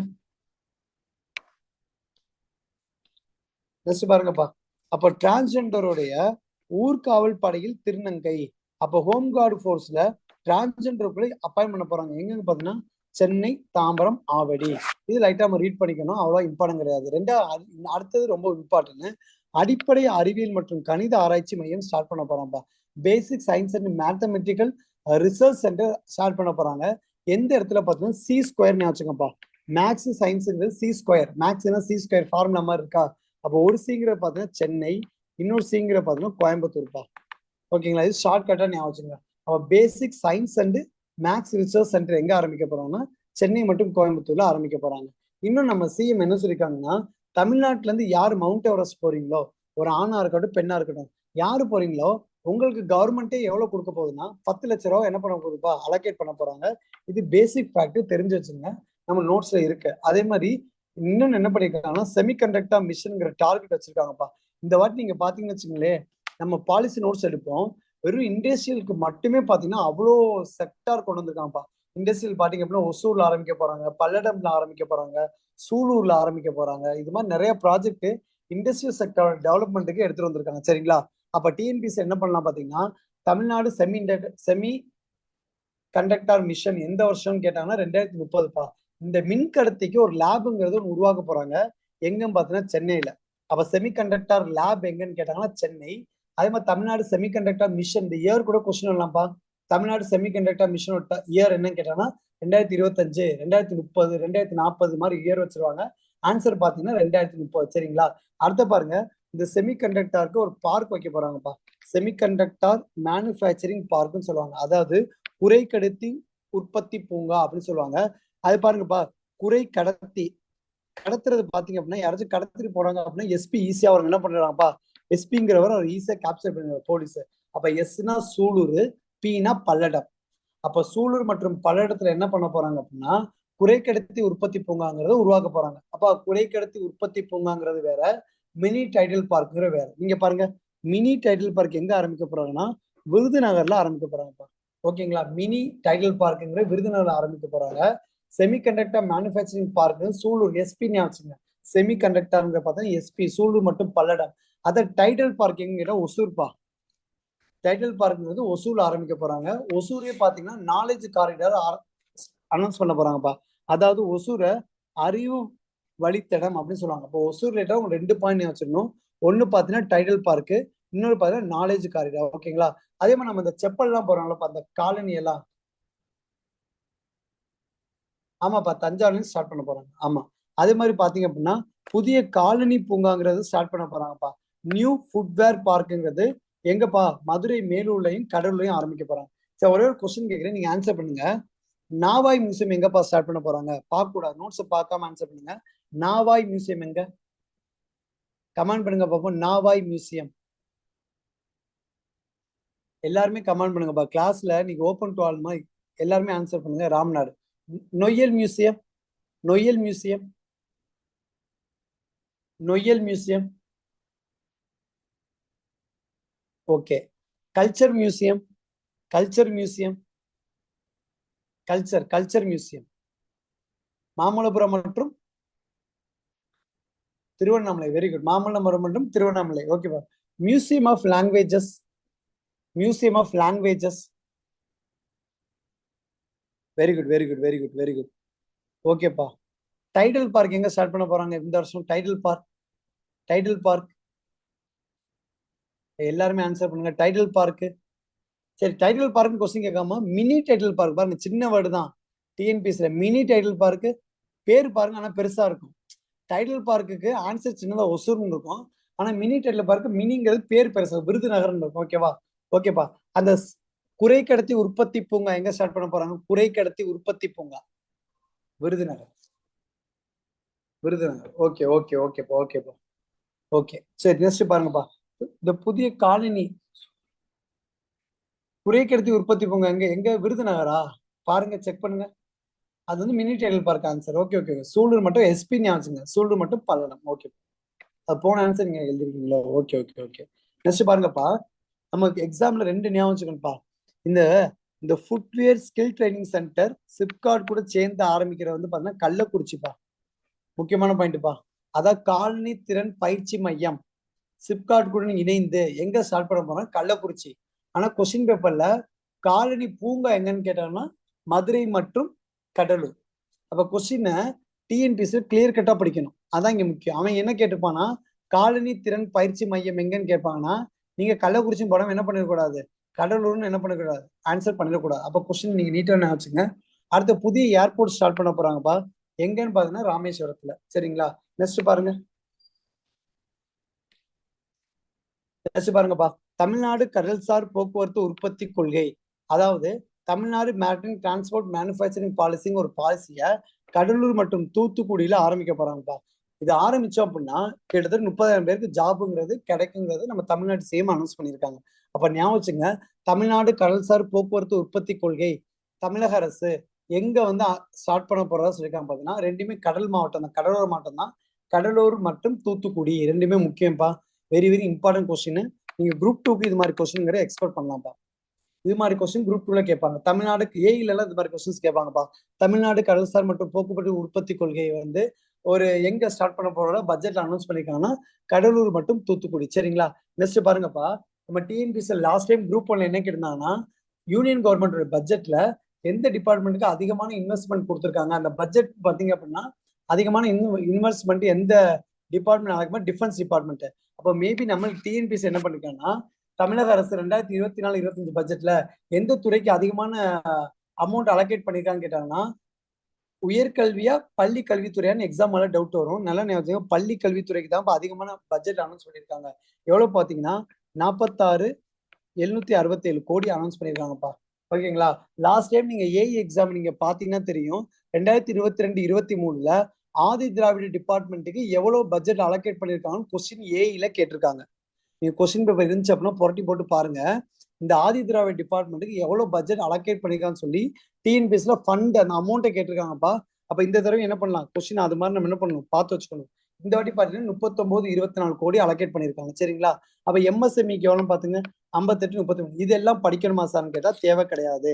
ஆனா எதுக்கு ஹையஸ்டா அலோகேட் பண்ணிருக்காங்களோ அந்த கோடியோட அமௌண்ட் நம்ம படிச்சாகணும். பாருங்க, பள்ளி கல்வித்துறைக்கு எவ்வளவு அமௌண்ட் அலோகேட் பண்ணிக்க பாருங்க, 46,767. ஈஸியா நினைச்சுக்கோங்க, 46,767 crore. ஓகேங்களா? நெக்ஸ்ட் பாருங்கப்பா.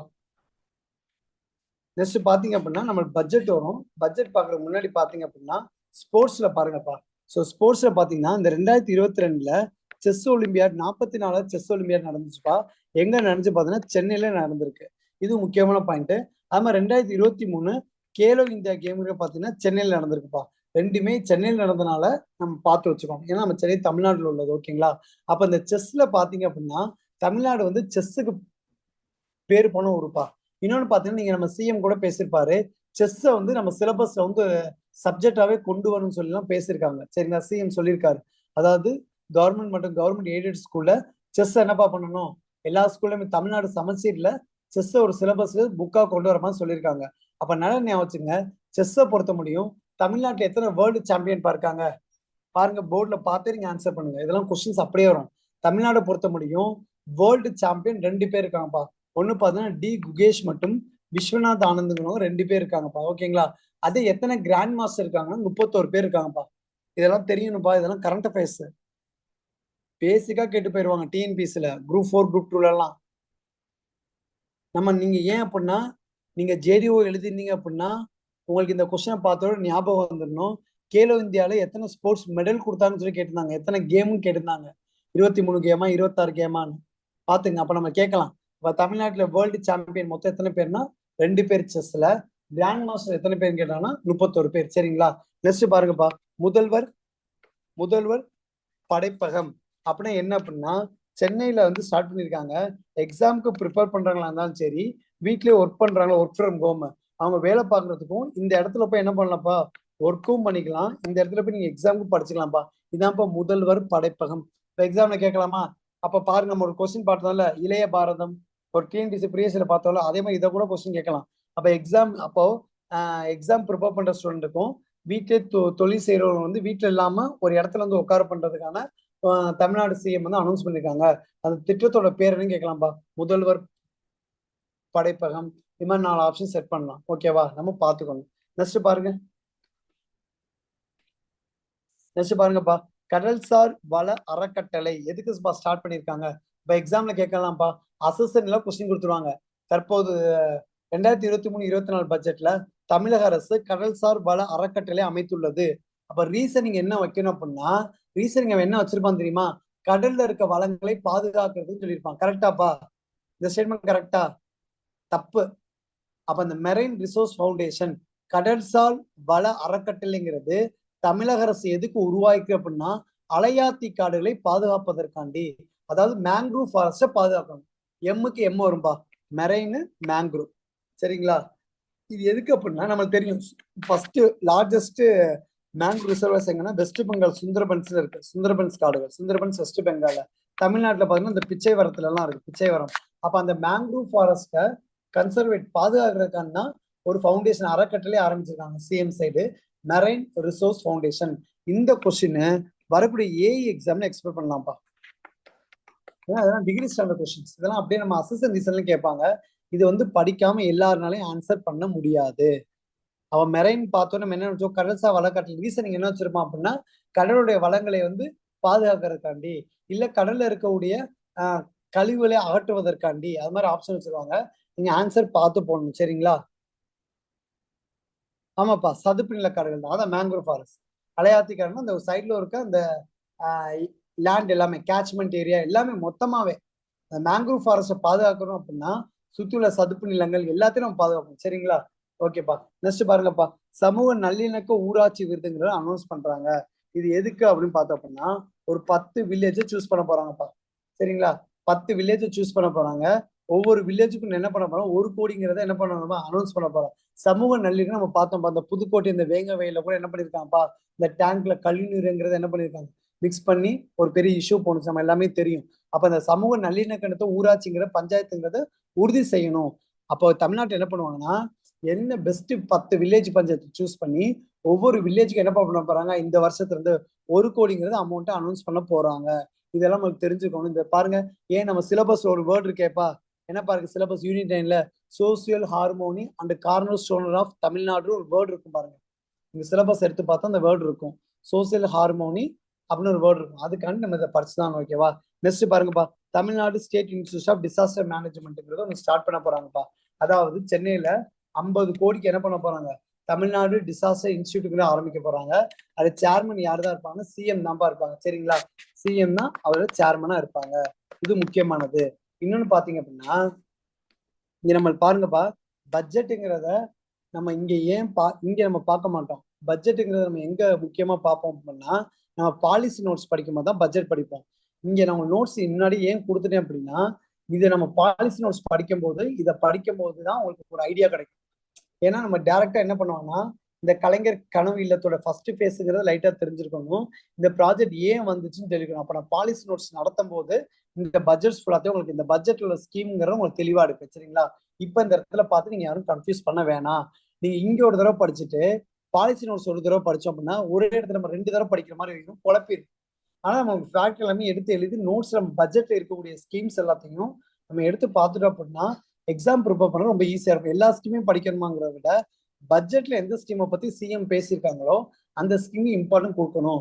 நம்ம பின்னாடி பாலிசி நோட்ஸ் படிக்கும்போது எந்தெந்த பட்ஜெட் பார்ப்போமா, கனவில திட்டமா, கலைஞரின் கனவில திட்டத்தை படிப்போம். இதை நான் ஃபுல்லாமே அங்க நான் எக்ஸ்பிளைன் பண்றேன்ப்பா. சரிங்களா? இங்க நீங்க சும்மா பார்த்துட்டா போதும். இந்த பட்ஜெட்ல இருக்கிற ஸ்கீம் நான் எடுத்து எழுதிட்டேன்.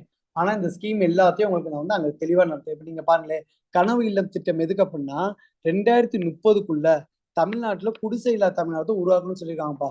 அதாவது 2030க்குள்ள தமிழ்நாட்டுல என்னப்பா, குடிசையே இருக்கக்கூடாது அப்படின்னு சிஎம் அனௌன்ஸ் பண்ணியிருக்காங்க. இந்த வாட்டி பட்ஜெட் எவ்வளவு அலோகேட் பண்ணியிருக்காங்கன்னா 3500 கோடிங்கிற பட்ஜெட்ல அலோகேட் பண்ணியிருக்காங்க. ஒரு வீடு கட்டுறதுக்கு எவ்வளவு வரும் பாத்தீங்கன்னா 3.5 லட்சம் லேக்குங்கிறது ஒரு வீடுக்கு செலவாகும். நம்ம என்ன பண்ணிருப்போம், நார்மலா டிஎன்பிசி ப்ரிப்பேர் பண்ணுங்க என்ன படிச்சிருப்போம்னா, கலைஞர் கனவு இல்லாம என்ன பார்த்தீங்கன்னா குடிசை இல்லா தமிழகம், அவ்வளவுதான். அதை படிச்சு அப்படியே ஓடி போயிடுறது. ஆனா அந்த ஸ்டேட்மெண்ட் என்ன படிச்சிருப்போம் பாத்தீங்கன்னா, கலைஞரின் கனவு இல்ல திட்டத்துங்கிறது பாத்தீங்கன்னா குடிசை இல்லா தமிழகமாக தமிழ்நாடு 2030க்குள்ள மாத்தணும் ஸ்டேட்மெண்ட் ஏல வச்சிருவாங்க. பில என்ன பண்ணிருப்பாங்கன்னா, ஒரு வீடு கட்டுறதுக்கு 3.5 செலவுங்கிறது இந்த வீடு கலைஞர் கனவு இல்லத்துக்கான ஒரு டார்கெட் அமௌண்டா இருக்கு. ஸ்டேட்மெண்ட் சீல் என்ன வச்சிருப்பாங்கன்னா 2024-25 பட்ஜெட்ல கலைஞர் கனவு இல்லத்துக்காண்டி 3500 கோடி நிதி ஒதுக்கப்பட்டுள்ளது. இது மாதிரி 3 ஸ்டேட்மெண்ட் வச்சிருவாங்கப்பா. டிகிரி ஸ்டாண்டர்ட் எக்ஸாம்ல இது மாதிரி 3 ஸ்டேட்மெண்ட் வச்சிருவாங்க. நீங்க மேலோட்டமா வாசிச்சு போயிருந்தோம்னா முடிஞ்சு போச்சு. மோஸ்ட்லி இது மாதிரி கொஸ்டின் டிஎன்பிசி எங்க நம்ம ட்விஸ்ட் வைப்பாங்க அப்படின்னு பாத்தீங்கன்னா, இந்த டார்கெட் இயர்ல ட்விஸ்ட் பண்ணுவாங்கப்பா. அவங்க என்ன பண்ணுவாங்க, இயரை தூக்கி தள்ளி வைப்பாங்க. 2045 வச்சிருவாங்க. அப்ப நம்ம என்ன பண்ணணும், நம்ம டிஎன்பிசில படிக்கும் போதே இந்த இயருங்க முன்னாடியே வரப்போற மாதிரி காட்டுவாங்க. ஆனா 2025 வைக்க மாட்டான். 2025 வச்சோம் அப்படின்னா அந்த நெகட்டிவா தெரியும் 2030 பின்னாடி பார்க்கும்போது. அப்ப இந்த இயரை பொறுத்தவரை நீங்க கனவு இல்லத்தை பொறுத்தவரை டார்கெட்டோட இயருங்கிறது ரொம்ப முக்கியம். டிஎன்பிசில டேரக்டா இயரை கூட கேட்கலாம்ப்பா. தமிழகத்தை குடிசையில தமிழமாக மாற்றுவதற்காக தமிழக அரசு எந்த வருஷத்தை டார்கெட் பண்ணிருக்காங்கன்னா 2030 இது மாதிரி படிக்கணும். நெக்ஸ்ட் பாருங்கப்பா, தாய்மானவர் பாவர்ட்டி எலிவேஷன் ஸ்கீம். அது என்னப்பா தாய்மானவர் பாவர்ட்டி எலிவேஷன் ஸ்கீம் அப்படின்னா தாய்மானவர் வறுமை திட்டம் சொல்லுவாங்க சரிங்களா. அதாவது இதுல 2 திட்டம் இருக்குப்பா. அதாவது ஒரு வருஷத்துல பாத்தீங்க அப்படின்னா அடுத்த 2 வருஷத்துல 5 லட்சம் ஃபேமிலிஸ் என்ன பண்ண போறாங்க, செலக்ட் பண்ணி அவங்களோட பாவர்ட்டி என்ன பண்ண போறாங்க, ரிமூவ் பண்ண போறாங்கப்பா. அது யாரு பாத்தீங்கன்னா யார் ஏஜ் பர்சனா இருக்கலாம், பேரண்ட்ஸ் இல்லாதவங்களா இருக்கலாம், நம்ம டிசேபிளா இருக்கலாம். இது நம்மளுக்கு மோஸ்ட் பிரச்சனை இல்லை. இந்த கொஸ்டின் எப்படி கேட்பாங்கன்னா அடுத்த ஒரு 2 வருஷத்துல தமிழகத்துல ஒரு 5 லட்சம் ஃபேமிலிஸை செலக்ட் பண்ணி என்ன பண்ண போறோம், பாவர்ட்டி ரிமூவ் பண்றதுக்காண்டி தமிழக அரசு கொண்ட திட்டத்தின் பெயர் என்ன கேட்டுருவாங்கப்பா, தாய்மானு poverty alleviation scheme, Kalaignar poverty alleviation scheme, Kamarajar poverty alleviation scheme. ஓகேங்களா, இது மாதிரி ஆப்ஷன் வச்சிருவாங்க. இது மாதிரி கொஸ்டின் இப்படிதான் நீங்க படிக்கணும் சரிங்களா. இது மாதிரி கொஸ்டின் நீங்க நேம்ல நமக்கு டெஸ்ட் பண்ணுவாங்க. நெக்ஸ்ட் பாருங்க, நெக்ஸ்ட் பாருங்கப்பா, டிரான்ஸ்ஜெண்டர் வெல்ஃபேருக்காண்டி என்ன பட்ஜெட்ல பேசியிருக்காங்கன்னா இனிமேல் என்ன பண்ண போறாங்கன்னா டிரான்ஸ்ஜெண்டர் 12th முடிச்சுட்டு காலேஜுங்களும் என்னப்பா டிரான்ஸ்ஜெண்டருக்கும் என்ன பண்ண போறோம் போக மாட்டாங்க. இப்ப நம்ம தமிழக அரசு என்ன பண்ணிருக்குன்னா அவங்களோட ஹையர் எஜுகேஷனுக்கும் மொத்த செலவு நாங்களே எடுத்துக்கிறோம். அது இல்லாம அந்த ஹையர் எஜுகேஷன் போனதுக்கு அப்புறம் மாசம் 1000 அமௌண்ட் அவங்க நான் கொடுக்க போறோம். சொன்னேன்னா புதுமை பெண் திட்டம். புதுமை பெண் திட்டம் என்ன படிச்சோம், ஹையர் எஜுகேஷன். அதாவது 12th முடிய ஒரு பொண்ணு தமிழ்நாட்டுல படிச்சிருச்சு அப்படின்னா அது காலேஜ் மூவ் ஆன் ஆகுது அப்படின்னா மாசம் அதோட அக்கௌண்ட்ல 1000 அமௌண்ட் அனுப்பிச்சிடுவாங்கப்பா. அதுதான் புதுமை பெண் திட்டம். அதை அப்படியே டிரான்ஸ்ஜெண்டருக்கு என்ன பண்றாங்க, இம்ப்ளிமெண்ட் பண்ணிட்டாங்க. அதை இப்போ டிரான்ஸ்ஜெண்டர் 12th முடிச்சுட்டு காலேஜ் போறாங்க அப்படின்னா அவங்களுக்கு மாசம் என்ன பண்ண போறாங்க, 1000 ரூபாங்கிறது அனௌன்ஸ் பண்ணிருக்காங்க. இந்த கொஸ்டின்ங்கிறது கம்மிங் குரூப் 2 குரூப் 4 எக்ஸ்பெக்ட் பண்ணலாம்ப்பா. ஏஇ எக்ஸாம்க்கு இதெல்லாம் எக்ஸ்பெக்ட் பண்ணலாம். எவ்வளவு அமௌண்ட்னு கேட்பாங்க. ஆனா இந்த அமௌண்ட்டையும் டிரான்ஸ்ஜெண்டர் பென்ஷன் ஸ்கீம் அமௌண்ட்டையும் நீங்க குழப்பிடக்கூடாது. டிரான்ஸ்ஜெண்டர் பென்ஷன் ஸ்கீம் அமௌண்ட் எவ்வளோப்பா, போன வருஷம் கூட 1000 இருந்துச்சு. இந்த வருஷம் வந்து பாத்தீங்கன்னா 1500 சேஞ்ச் பண்ணிட்டாங்க. பட் டிரான்ஸ்ஜெண்டரோட பென்ஷன் ஸ்கீமை அமௌண்ட் சேஞ்ச் பண்ணிட்டாங்க. 1000 இல்ல 1500. ஓகேவா, எல்லா டிரான்ஸ்ஜெண்டருக்குமா கேட்டா கிடையாதுப்பா. எந்த டிரான்ஸ்ஜெண்டரோட ஏஜ் வந்து 40க்கு மேல இருக்கோ அவங்களுக்கு மட்டும் தான் இந்த ஸ்கீமுக்கு அப்ளிகபிள். நோட் பண்ணி வச்சுக்கோங்க. இந்த பிடிஎஃப் நீங்க எழுத வேணாம், கிளாஸை லிசன் பண்ணுங்க, முடிச்சுட்டு அப்படியே உங்களுக்கு அனுப்பிச்சு விட்டுருவேன் சரிங்களா. இது லாஸ்ட் குரூப் 1 கொஸ்டின் பா. இந்த 1500ங்கிறது ஏஜோட கேட்டிருந்தாங்க, லாஸ்ட் குரூப் 1 கொஸ்டின். ஓகேங்களா. நெக்ஸ்ட் பாருங்கப்பா, மக்களோட முதல்வர் ஸ்கீம் பாத்தீங்கன்னா அர்பன் ஏரியால வந்து எப்படி மக்களும் கவர்மெண்ட் எப்படி இருக்கு, மக்கள் கூட எப்படி இருக்குங்கிறத கோயம்புத்தூர்ல ஸ்டார்ட் பண்ணிருக்காங்க. நான் ஞாபகம் இந்த இந்த ஏரியா பொறுத்த முடியும் கொஸ்டின் 2 கேட்கலாம்ப்பா. மக்களுடன் முதல்வர் அர்பன் ஏரியால எங்க ஃபர்ஸ்ட் ஸ்டார்ட் பண்ணாங்கன்னா கோயம்புத்தூர்ப்பா. அதே மக்களுடன் முதல்வருங்கிறது கிராமப்புறம்ல எங்க ஃபர்ஸ்ட் ஆரம்பிச்சாங்க, தர்மபுரிப்பா. ரெண்டுமே வேற வேற கொஸ்டின். மக்களுடன் முதல்வர் அர்பன்ல ஆரம்பிச்ச 2023ல, மக்களுடன் முதல்வர் வந்து 2024ல கிராமப்புறங்கள ஆரம்பிச்சாங்க. அப்போ முதல்வர் என்ன பண்ணுவாரு, டைரக்டா மக்களுடன் கள ஆய்வு செய்வார். டைரக்டா போய் மக்களுடன் தொடர்பு கொண்டு என்ன பிரச்சனை ஏது என்னன்னு கேட்கறதா மக்களுடன் முதல்வர். ஓகேவா, சிஎம் மக்களுடன் சிஎம் ஸ்கீம். அது கொஸ்டின் நல்லா பாத்துக்கணும். அர்பன்ல கேட்டாங்கன்னா கோயம்புத்தூர்ல ஃபர்ஸ்ட் ஸ்டார்ட் பண்ணாங்க. ரூரல்ல கேட்டாங்கன்னா ஃபர்ஸ்ட் எங்க ஸ்டார்ட் பண்ணாங்க, தர்மபுரியில ஸ்டார்ட் பண்ணாங்க. ரெண்டுமே கிளியர் கட்டா நான் பாருங்க நோட்ஸ்ல பக்கத்துலயே எழுதி கொடுத்துட்டேன். அவனுக்கு ரிவிஷன் பண்ணும்போது கிளியர் கட்டா ரிவிஷன் பண்ணிக்கணும். இதை நான் பின்னாடி கொடுத்தேன் அப்படின்னா என்ன பண்ணிடுங்க, டவுட் வந்துடும். இப்ப 2023ல மக்களோட முதல்வங்கிறது அர்பனுக்கு வந்துச்சு. இப்ப 2024ல பாத்தீங்கன்னா மக்களோட முதல்வங்க ரூரல் ஏரியாவுக்கு வந்திருக்கு. 2 ஸ்கீம் ரொம்ப இம்பார்ட்டன்ட். நெக்ஸ்ட் பாருங்க, தொல்குடி ஸ்கீம். தொல்குடி ஸ்கீம்ங்கிற பாத்தீங்கன்னா அதாவது ஒரு பிசினஸ் ஸ்கீம் மாதிரி இப்ப எஸ்டிக்கு கொண்டு வந்திருக்காங்க. ஒரு 1000 கோடிங்கிறது டார்கெட் 4 வருஷம். இதெல்லாம் நம்ம வந்து என்ன பண்ணுவோம், பட்ஜெட்ல கிளியர் கட்டா படிப்போம். ஓகேங்களா, உங்களுக்கு சும்மா கொடுத்துருக்கேன். இதெல்லாம் பட்ஜெட் நம்ம கிளியர் கட்டா எல்லாமே எக்ஸ்பிளைன் பண்ணுவேன். ஓகேவா, அதை பாருங்கப்பா. அயோத்திதாச பண்டிதர் ரீஹாபிடேஷன் ஸ்கீம், மறுவாழ்வு மையம்.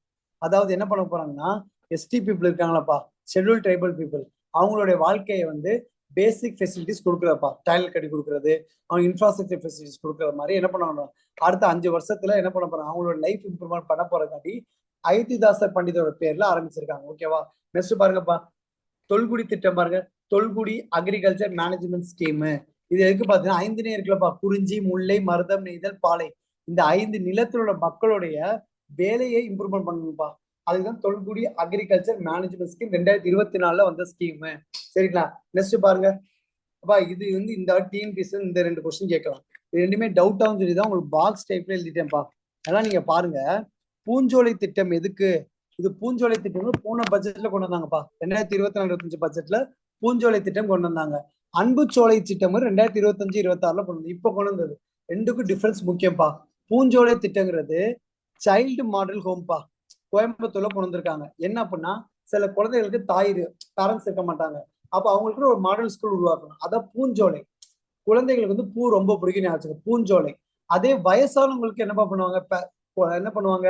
இப்ப பெரியவங்க என்ன பண்ணுவாங்கன்னு பாத்தீங்கன்னா முதியோர் இல்லத்துல விட்டுருவாங்க. அந்த ஓல்டேஜ் பீப்புளுக்கு என்ன பண்ணுவாங்க? ஒரு சென்டர் மாதிரி ஆரம்பிச்சாங்க கவர்மெண்ட். அது அன்பு சோலைப்பா. அவ பெரியவங்க நம்மள்ட்ட அன்பா இருப்பாங்க. அப்ப எக்ஸாம் ஹால்ல இது டவுட் வரும். இந்த பூஞ்சோலை திட்டம் எதுக்குன்னு கேட்பாங்க. அது சைல்டுக்கா ஓல்டேஜ் பென்ஷனுக்கான டவுட் வரும். பூஞ்சோலைங்கிறது குழந்தைகளுக்காண்டு உள்ள திட்டம். அன்பு சோலைங்கிறது ஏஜ் பர்சனுக்காண்டு உள்ள திட்டம். ரெண்டுமே வேற வேற திட்டம்ப்பா. ஓகேங்களா? ரெண்டுமே வேற வேற திட்டம். அதுக்கான உங்களுக்கு நான் பக்கத்துல எழுதி கொடுத்துட்டேன். இது பாருங்க 2024 போன வருஷம் பட்ஜெட்ல அனௌன்ஸ் பண்ணார் சிஎம். இந்த வருஷம் பட்ஜெட்ல அன்பு சோலை திட்டம். ரெண்டையுமே குழப்பம்பா எக்ஸாம் ஆல. பூஞ்சோலைங்கிறது குழந்தைகளுக்கு, அன்பு சோலைங்கிறது பென்ஷன். சரிங்களா? நெக்ஸ்ட் பாருங்க.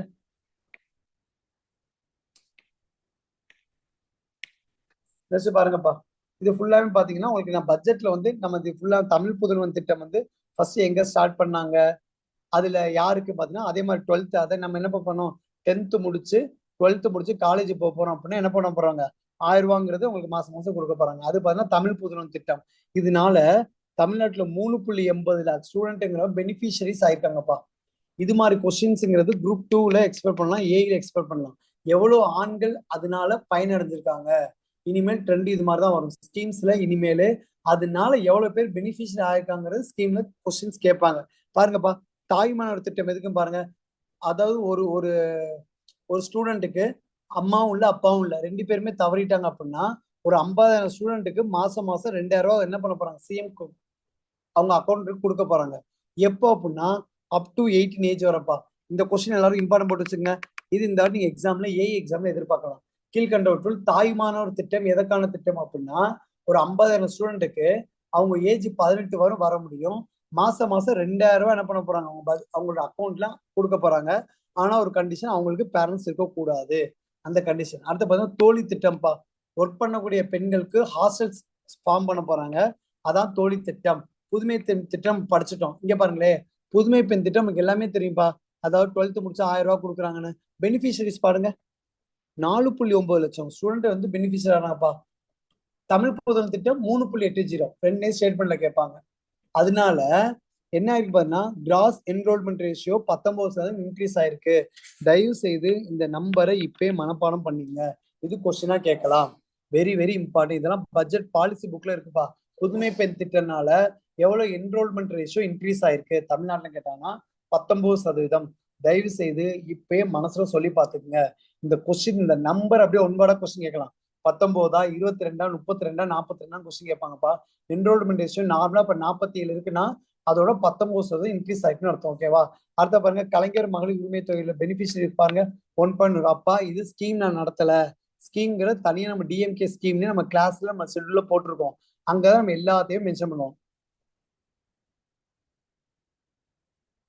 ஆமாப்பா. இது நீங்க கேட்ட கொஸ்டின் கரெக்ட். இயரு, எங்க ஆரம்பிச்சாங்க, அதோட அப்ஜெக்டிவ் என்ன, அதோட பெனிஃபிஷரி என்ன, இது எல்லாத்தையும் நான் டிஎம்கே ஸ்கீம்ங்கிற கிளாஸ்ல நடத்துவேன். இது பட்ஜெட்ல எவ்வளவு பெனிஃபிஷரிங்கிறத சிஎம் அனௌன்ஸ் பண்ணிருக்காரு. அதுக்குதான் இந்த கிளாஸ் நான் சொன்னேன். இது நம்ம ஓகேவா? Very good madam. அப்ப திடீர்னு நமக்கு என்ன பட்ஜெட்ல சொல்லியிருக்கான், கலைஞர் மகளிர் உரிமை தொகையினால 1.15 கோடி பெண்கள் வந்து தமிழ்நாட்டுல வந்து பெனிஃபிஷியர்ஸ் இருக்காங்க. இது கொஸ்டின் கேட்கலாம். இந்த 1.15 கோடியா 2.5 கோடியான்னு கொஸ்டின் கேட்பாங்க. ஏன்னா பட்ஜெட்ல இருக்கு. பட்ஜெட்ல இந்த ஸ்கீம் எல்லாம் பேத்தி பேசியிருக்காங்கன்னா இந்த ஸ்கீம் நம்ம இன்டெப்தா படிச்சிருக்கோம். டிஎம்கே ஸ்கீம்ல நான் தனியா டிஎம்கே ஸ்கீம்னு உங்களுக்கு ஒரு ஷெட்யூல்ல கொடுத்துருக்கேன். நீங்க பாருங்க அதை. ஓகேவா? அடுத்த பாருங்கப்பா. சிஎமோட பிரேக்ஃபாஸ்ட் ஸ்கீம். அதுல இந்த வாட்டி பட்ஜெட்ல 600 கோடிகளை அலோகேட் பண்ணிருக்காங்க. புரியுதா? அவ்வளவுதான்ப்பா. இதான்ப்பா நம்ம பட்ஜெட்ல உள்ளது. நெக்ஸ்ட் பாத்தீங்கன்னா அக்ரிகல்ச்சர் பட்ஜெட். ஓகேங்களா? அக்ரிகல்ச்சர் பட்ஜெட்ல நம்ம எல்லாமே படிக்கணுமா சார்ன்னு கேட்டா கிடையாதுப்பா. நார்மல் பட்ஜெட் உங்களுக்கு எல்லா கண்டென்ட்டுமே கொடுத்துட்டேன். நெக்ஸ்ட் நம்ம அக்ரிகல்ச்சர் பட்ஜெட்ல முக்கியமா நம்ம பாத்தீங்கன்னா இவ்வளவு கண்டென்ட் எழுதியிருப்பேன். இவ்வளவுமே படிக்கணுமானா நான் சொல்றேன்ப்பா, எதாவது படிக்கணும்னு நான் சொல்லிடுறேன் சரிங்களா. பாருங்கப்பா, அக்ரிகல்ச்சர் பட்ஜெட்டை பொறுத்த முடியும் நம்ம எக்ஸாம் பாயிண்ட் ஆஃப் ஒரு கொஸ்டின் கேட்கலாம் ஆர் 2 கொஸ்டின் கேட்கலாம்ப்பா சரிங்களா.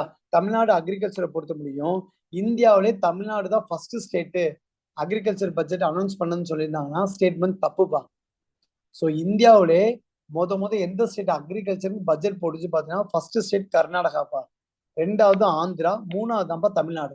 அவர் ஸ்டேட்மெண்ட்ல Tamil Nadu is the first state in India to implement the agriculture பட்ஜெட்னு சொன்னாங்கன்னா ஸ்டேட்மெண்ட் தப்பு சரிங்களா.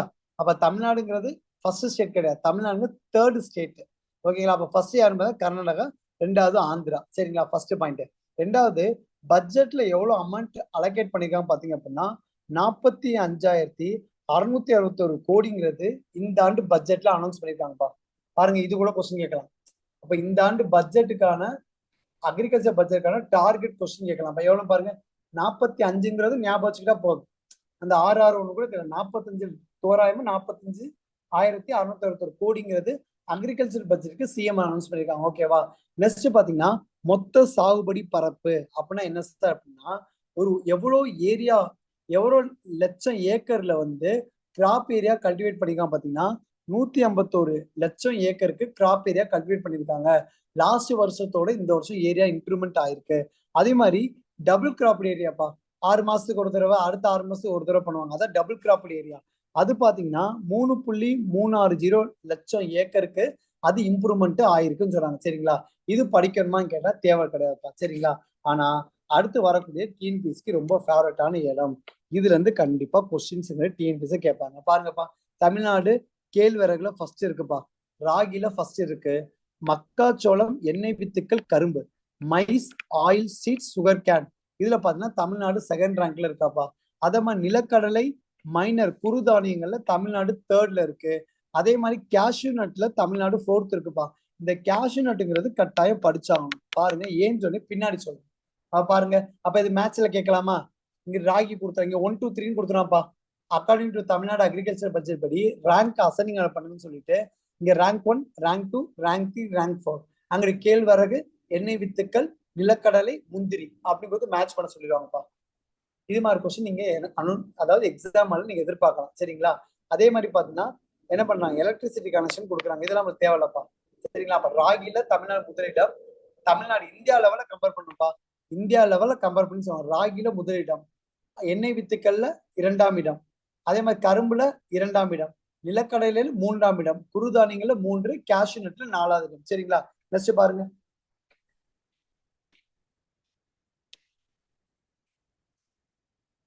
இந்த கொஸ்டின் இந்த வாட்டி எதிர்பார்க்கலாம். இந்த கொஸ்டின் ரொம்ப முக்கியப்பா. கலைஞர் அனைத்து கிராம ஒருங்கிணைந்த வேளாண்மை மேம்பாட்டு திட்டம். அப்ப நீங்க பாருங்க, கொஸ்டின்ல ஆன்சர் எடுத்துடலாம்ப்பா.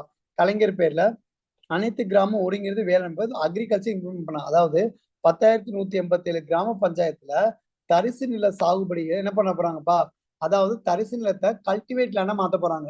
இதுதான்ப்பா கொஸ்டின். நம்ம படிச்சோமா, chief minister dry land programme எதுக்குன்னு சொல்லிட்டு என்ன கொடுத்தான், மைனர் இரிகேஷன் சொல்லி மாத்தி வச்சிருந்தான். அப்ப நம்மளுக்கு இதை மாத்தி வைப்பான்பா. கலைஞர் அனைத்து கிராம ஒருங்கிணைந்த வேளாண்மை மேம்பாடு திட்டத்தோட அப்ஜெக்டிவ் என்னன்னு பாத்தீங்கன்னா தரிசு நிலங்களை சாகுபடி நிலங்களாக மாற்றுதல், அவ்வளவுதான்ப்பா. Kalaignar all village integrated agriculture development scheme எதுக்கு அப்படின்னா தரிசு நிலங்களை சாகுபடி நிலங்களா மாத்தணும் ஓகேவா. இதான்ப்பா, தரிசு நிலத்தை சாகுபடி நிலங்களாக மாத்துதல். இது வெரி வெரி இம்பார்ட்டன்ட் ஓகேவா. இதோட அப்ஜெக்டிவ் கொஸ்டின் கேட்பான், மத்த எல்லாம் தேவையில்லப்பா. Objective very very important. அப்ப அப்ஜெக்டிவ் தான் இதுல கொஸ்டின்ஸ் கேட்க வாய்ப்பு அதிகம். நெக்ஸ்ட் பாருங்கப்பா, இளைஞர்களை மேலாண்மை தொழில் முன்னோராக மாற்றும் திட்டம் பேர்ல இருக்கப்பா. அதாவது என்னது, ஒரு அக்ரிகல்ச்சர் படிச்சவன, ஒரு அக்ரிகல்ச்சர் படிச்ச இளைஞரை ஆண்டர்பிரனரா மாத்தணும். அப்ப பேர்லயே இருக்கு. அப்ப இது அப்ஜெக்டிவ் கொஸ்டின்ஸ் வராது. அப்ப என்ன கேட்பாங்கன்னா எவ்வளவு சப்சிடி கொடுக்குறாங்க, மானியம் எவ்வளவு கொடுக்குறாங்கன்னா 1 லட்சம் கொடுக்குறாங்க. அப்ப இந்த இடத்துக்கு இது கொஸ்டினா வரலாம், மானியம்ங்கிறது கொஸ்டின் கேட்கலாம். நெக்ஸ்ட் பாருங்க,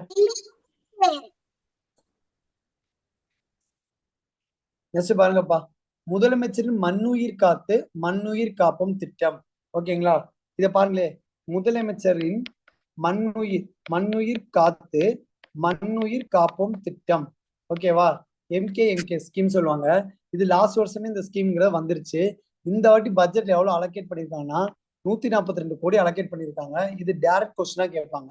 ஏன்னா இது கிட்டத்தட்ட இது வந்து 5வது வருஷம் ப்ராஜெக்ட் இது. அதான் மண்ணோடைய ஸ்டெபிலிட்டியை இம்ப்ரூவ்மெண்ட் பண்றதுக்காண்டி இதுக்கு இல்ல கிட்டத்தட்ட 15 காம்பனன்ட் கொடுக்குறாங்கப்பா. நம்பர் ஞாபகம் வச்சுக்கணும். தமிழ்நாடு வந்து எத்தனாவது லார்ஜஸ்ட் செக்டார் இன் அக்ரிகல்ச்சர் கேட்டாங்கன்னா தயவு செய்து 3 2ன்னு போட்டு வந்துடாதீங்க. ஆன்சர் 5. அண்டர்லைன் பண்ணீங்க. கொஸ்டின்ஸ் கேட்பாங்க. இந்த தடவை இதை எக்ஸ்பெக்ட் பண்ணலாம்.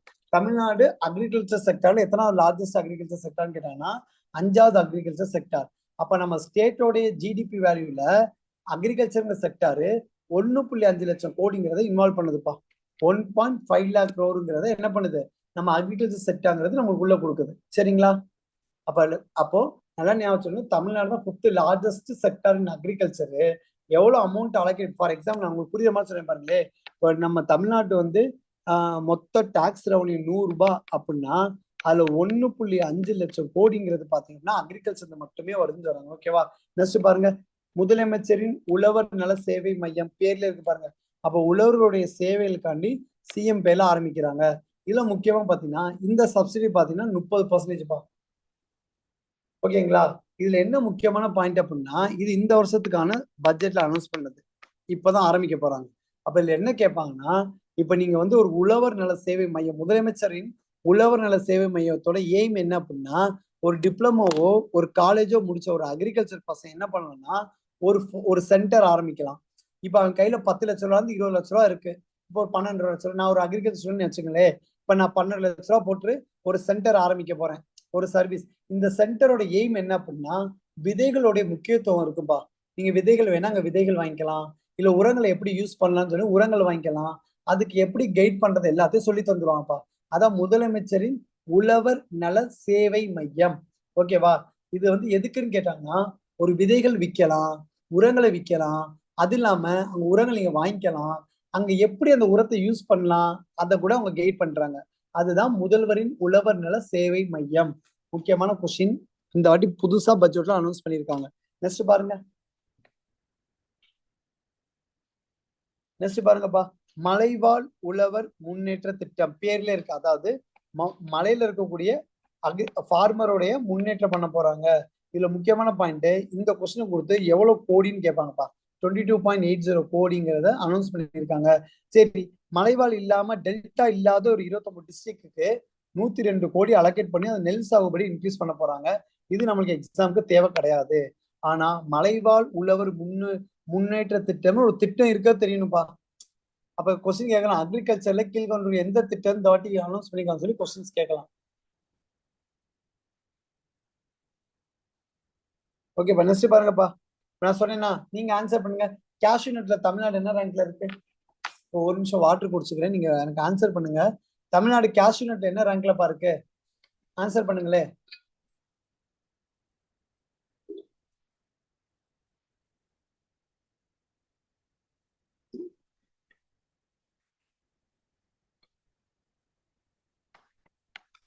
கேஷ்யூ நட்ல முக்கியமான ஒரு வேர்டு இருக்கு பாருங்க. இப்ப கேஷ், அதே மொத்தம் 4 எழுத்து. கேஷ்யூ நட்ல கேஷ் வந்து 4 எழுத்து. தமிழ்நாடு வந்து ப்ரொடக்ஷன் 4 இருக்கு. எக்ஸ்போர்ட் பண்றது தமிழ்நாடு 2வது இடத்துல இருக்குப்பா. அதனால இந்த வாட்டி சிஎம் என்ன அனௌன்ஸ் பண்ணிருக்காங்கன்னா, நம்ம தமிழ்நாடு முந்திரி வாரியம் ஆரம்பிக்க போறாங்கப்பா. இந்த question very very very very important question கேட்பாங்க. தமிழ்நாடு, அதாவது எப்படி கொஸ்டின் கேட்பாங்க அப்படின்னா, தமிழ்நாடு முந்திரி வாரியம்ங்கிறது ஆரம்பிக்க போறாங்க. அப்ப தமிழ்நாடுடைய முந்திரி ப்ரொடக்ஷன்ல தமிழ்நாடு எத்தனை ரேங்க்ல இருக்குன்னு கேட்டாங்கன்னா, இங்க 1 போட்டு வந்துடக்கூடாது, 4வது இடத்துல இருக்கு. ஆனா எக்ஸ்போர்ட் பண்றது எத்தனாவது இடத்துல இருக்குன்னா 2வது இடத்துல இருக்கு.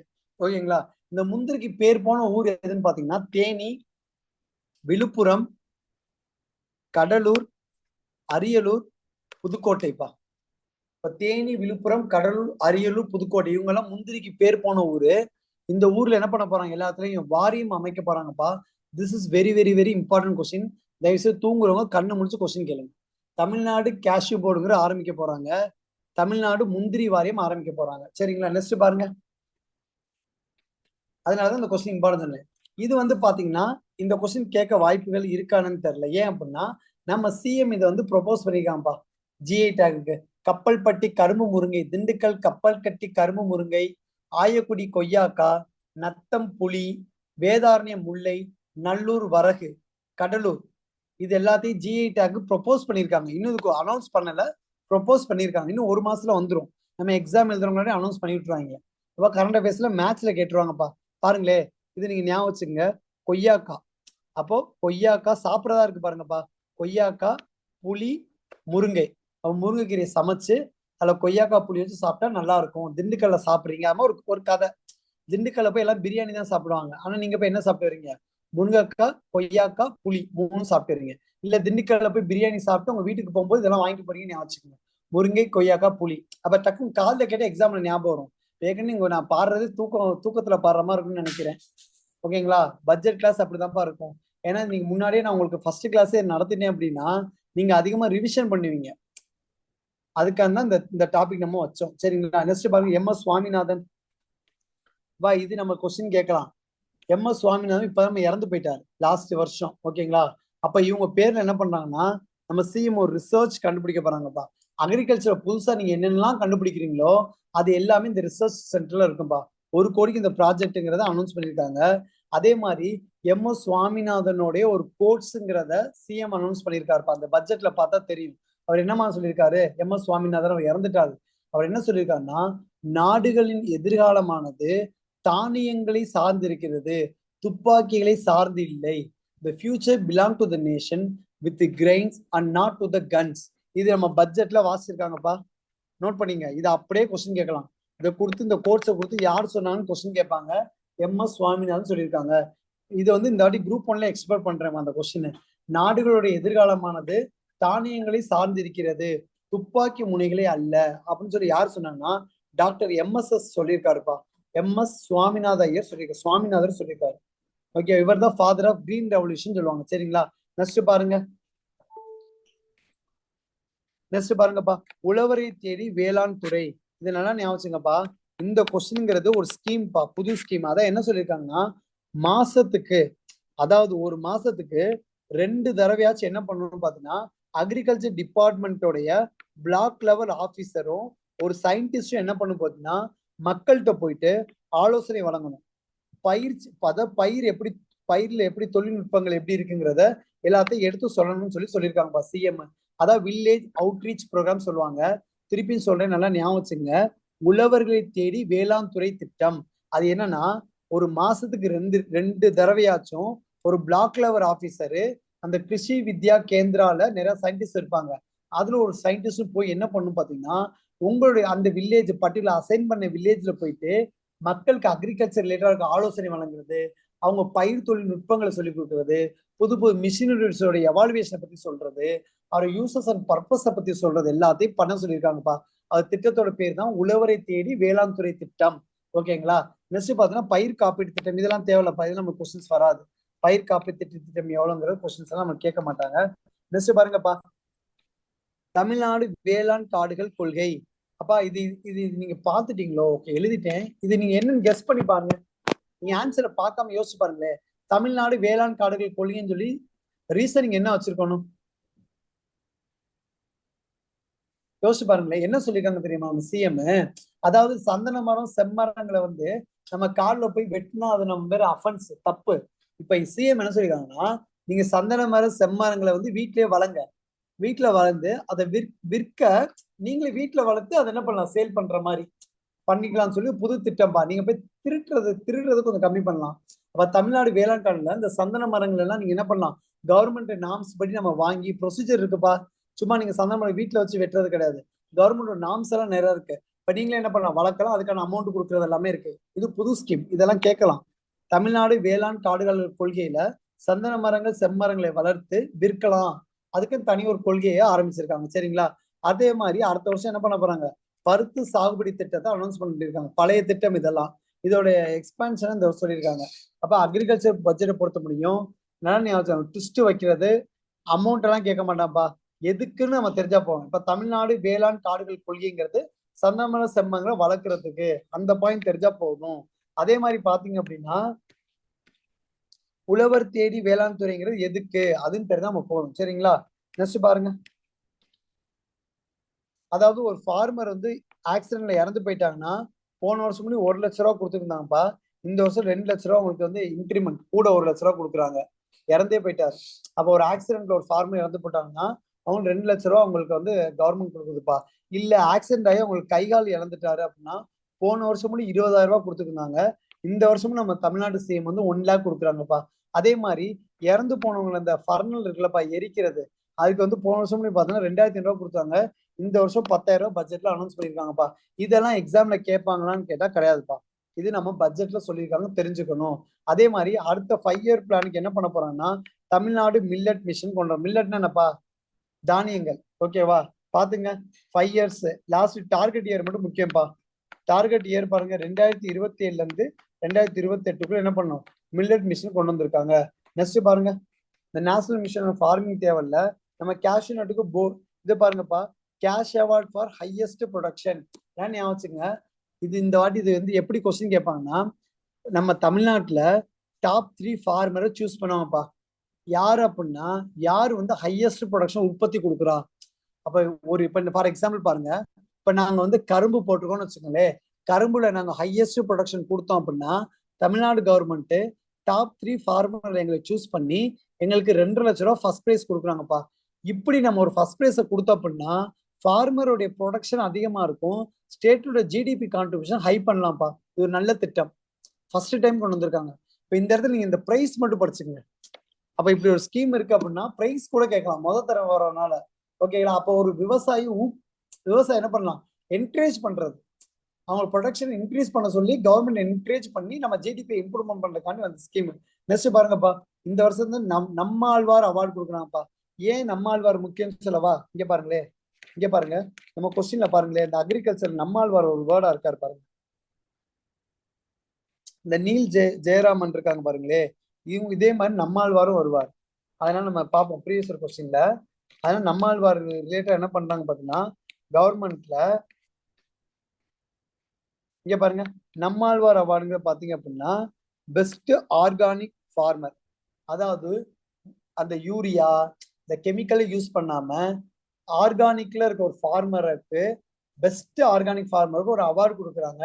அதான் நம்மாழ்வார் அவார்டு. ஓகேங்களா, அது பாத்தீங்கன்னா ஒரு வருஷத்துக்கு 3 ஃபார்மர் சூஸ் பண்ணுவாங்கப்பா. இது முக்கியம்ப்பா, ஒரு வருஷத்துக்கு ஒரு ஃபார்மர் கிடையாது, ஒரு வருஷத்துக்கு 3 ஃபார்மர் சூஸ் பண்ணுவாங்க. ஒவ்வொரு ஃபார்மருக்கும் 2 லட்சம் ரூபாய் பிரைஸ் கொடுக்குறாங்கப்பா.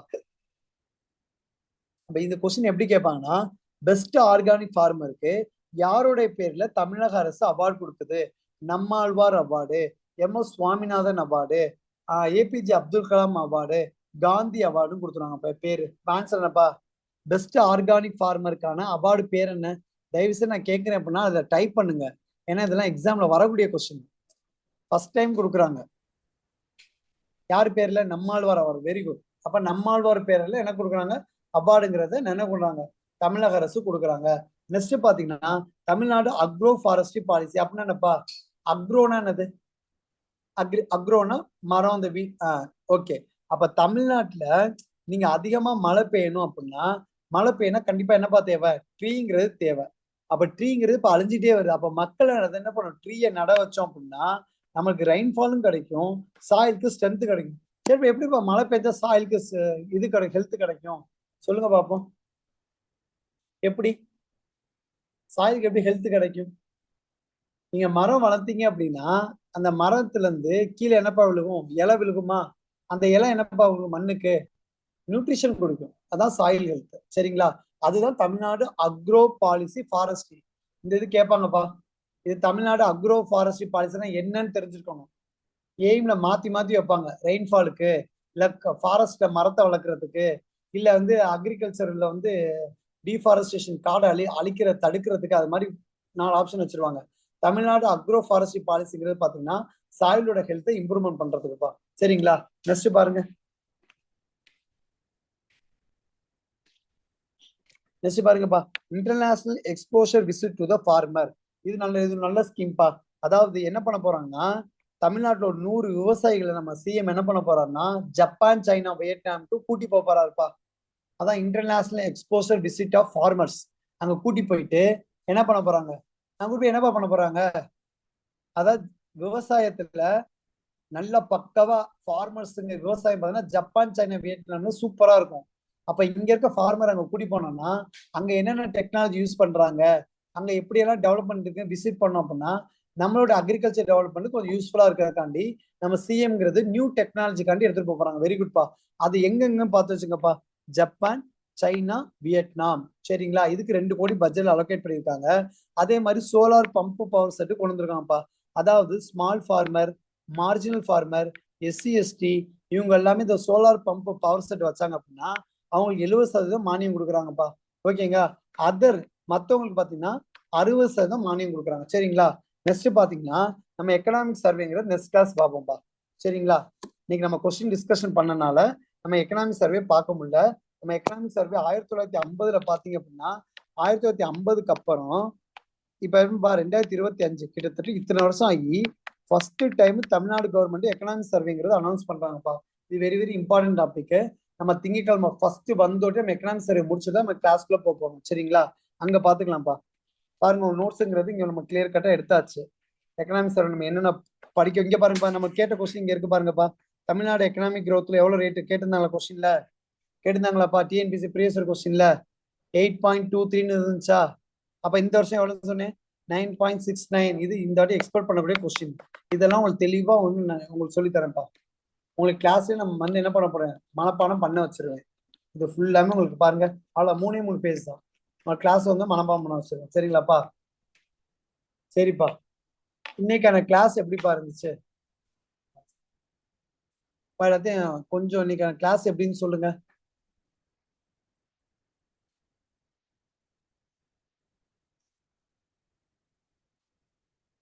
நம்ம கிளாஸ் இது மாதிரி தான்ப்பா போகும். கிளாஸை நீட்டா ப்ராப்பரா மெயின்டைன் பண்ணி ஹேண்ட் நோட்ஸ் மெயின்டைன் பண்ணி நீங்க வந்துட்டீங்க அப்படின்னா நம்மளை தட்டுறதுக்கு ஆள் இல்லப்பா. இந்த ஸ்டூடெண்ட்டை தட்டுறதுக்கு எந்த இன்ஸ்டியூட்னாலே முடியாது. கட்டாயம் நம்மளுக்கு தேவை மார்க் அங்க ஜிஎஸ்ல ஏறும். இந்த லெவலுக்கு நம்ம படிச்சா மட்டும்தான் எக்ஸாம்ல கிளியர் பண்ண முடியும்ப்பா. இதே மாதிரி நம்ம நோட்ஸ் கொண்டு வந்துருவோம். கரண்ட் அஃபேர்ஸ் வர்றது நீங்க எழுத வேணாம், உங்களுக்கு நான் அனுப்பிச்சிருவேன். இப்போ வாய்ஸ்ல யாராவது சொல்லுங்களேன் கிளாஸ் எப்படி இருந்துச்சுன்னு. மேபி இந்த ஃபர்ஸ்ட் நாள் கிளாஸ் கொஞ்சம் நீங்க ஏதாவது சொன்னீங்க அப்படின்னா யூஸ்ஃபுல்லா இருக்கும். ஏன்னா கரண்ட் அஃபேர்ஸ் கொஞ்சம் ஃபேக்ட் ஏரியா தான்ப்பா. ஏன்னா முத நாளே உங்களுக்கு ஏன்னா இதெல்லாம் கொஸ்டின் லாஸ்ட் டைம் நிறைய பேர் பட்ஜெட் சும்மா ரீட் பண்ணிட்டு போக கூடாது. ஏன்னா இதெல்லாம் கொஸ்டின் ஏரியா. இப்போ உங்களுக்கு கொஸ்டின் காமிச்சிட்டேன். சொல்லுங்கம்மா. நல்லா இருந்துச்சு சார். பட் ஆனால் நிறைய இம்பார்ட்டன்ஸ் சொல்றீங்க. ஸோ அது படிக்க ரொம்ப அதிகமா இருக்க மாதிரி இருக்கும். இல்லை இன்னும் கொஞ்சம் ஏதாவது இம்பார்ட்டன்ஸ் கொஞ்சம் ஷார்ட் அவுட் பண்ற மாதிரி ஏதாவது? அது ஆக்சுவலா ஏன் பட்ஜெட் நம்ம இவ்வளவு படிக்கணும் அப்படின்னா அவன் ஸ்டேட்மெண்ட்ல கொஸ்டின் கேட்டானா போச்சு, தெரியலன்னா போச்சு. மத்த நம்ம ஷார்ட்டா இருக்கும் நம்ம நோட்ஸ் எல்லாம் பாத்தீங்கன்னா.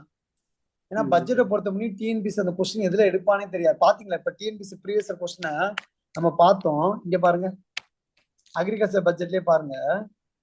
இங்க பாருங்களேன் ஃபார் எக்ஸாம்பிள் சொல்றேன்.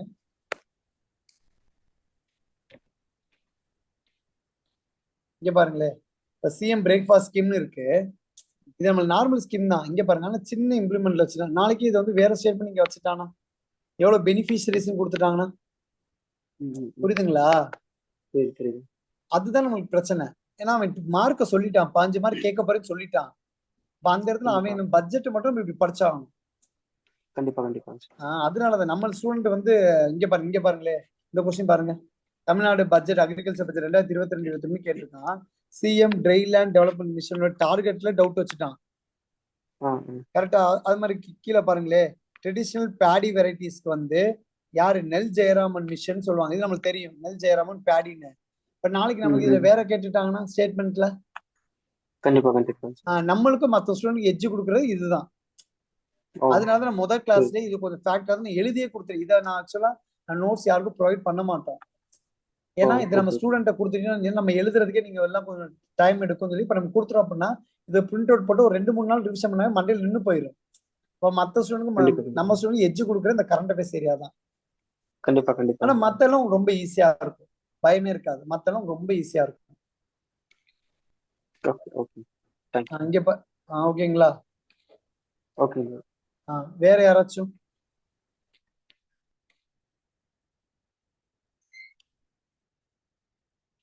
வேற யாராச்சும் இருக்கீங்களா?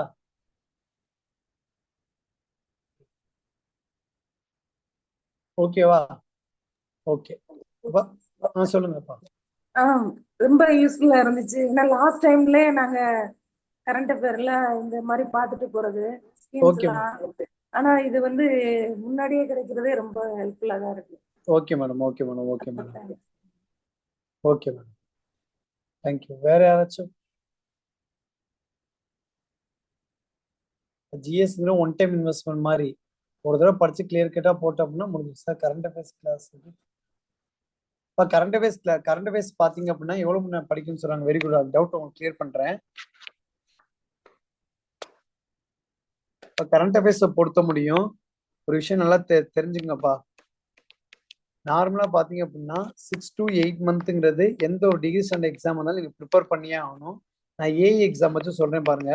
ஏஇ எக்ஸாம் நீங்க ஆகஸ்ட் 4ஆம் தேதியோ டு 7ஆம் தேதிங்கிற நீங்க எக்ஸாம் எழுத போறீங்க அப்படின்னா கொஸ்டின் பேப்பர் பாத்தீங்கன்னா ஜூலைலே செட் ஆயிருப்பா. ஜூலை படிக்க தேவையில்ல. அப்ப கண்டிப்பா ஜூனுங்கிறதுல நம்ம டார்கெட். ஓகேங்களா? அந்த ஜூன்ல இருந்து பிஃபோர் 6ல இருந்து 8 மாசம்ப்பா.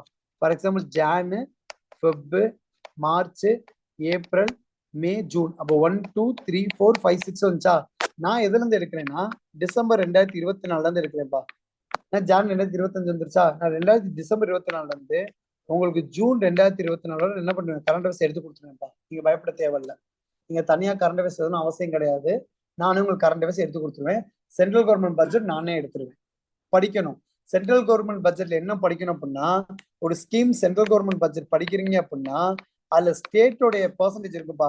இப்போ 70:40 ஒரு ஸ்கீம் வருதுன்னா 70% சென்ட்ரல் கவர்மெண்ட் அமௌண்ட் கொடுத்துரு, 40 ஸ்டேட் கவர்மெண்ட் கொடுக்குன்னா இது மாதிரி ஸ்கீம் நம்ம படிக்கணும்னா கிளாஸ் எடுத்துருவேன். சென்ட்ரல் கவர்மெண்ட் பட்ஜெட் ஸ்கீம் நான் எடுத்துருவேன். யூனிட் 9ல நான் எடுத்துருவேன். வேற டவுட் இருக்கா? இப்போ டவுட் அவங்க வாய்ஸ் இல்லைன்னா கூட கமெண்ட்ல கேளுங்க, நான் ஆன்சர் பண்றேன்.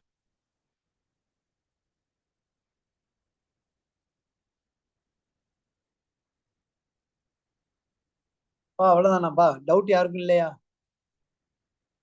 அந்த நோட்ஸ் இப்ப எழுதுற நோட்ஸ் உங்களுக்கு அனுப்பிச்சு விட்டுருவேன். குரூப் 4க்கு எவ்வளவு கரண்ட் அஃபேர்ஸ் படிக்கணும்னா 6 மாசம் போதும்பா. குரூப் 4க்கு 6 மாசம் போதும். குரூப் 4க்கு 6 மாசம் போதும் கரண்ட் அஃபேர்ஸ். டிகிரி ஸ்டாண்டர்ட்னா மினிமம் 8 மாசமாச்சும் படிக்கணும்ப்பா. Class very satisfy sir. Okay sir, okay sir, okay அப்பா. ஓகேப்பா, கிளாஸ் வைட் அப் பண்ணிக்கலாமா? சொல்லுங்க. உங்களுக்கு அப்போ ஏஐக்கு கரண்ட் அஃபேர்ஸ் எத்தனை மாசம் சார்?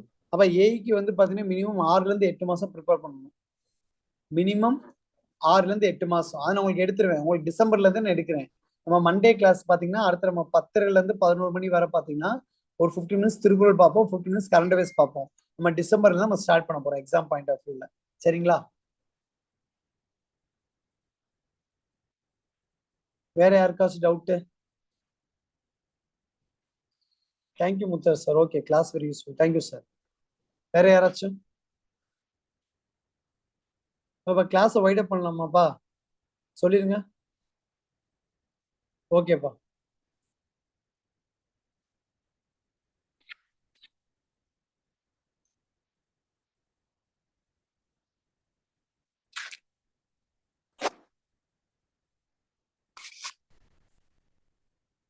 ஓகேப்பா,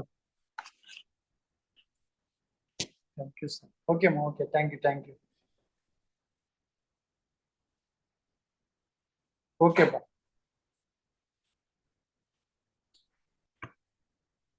ஓகேப்பா.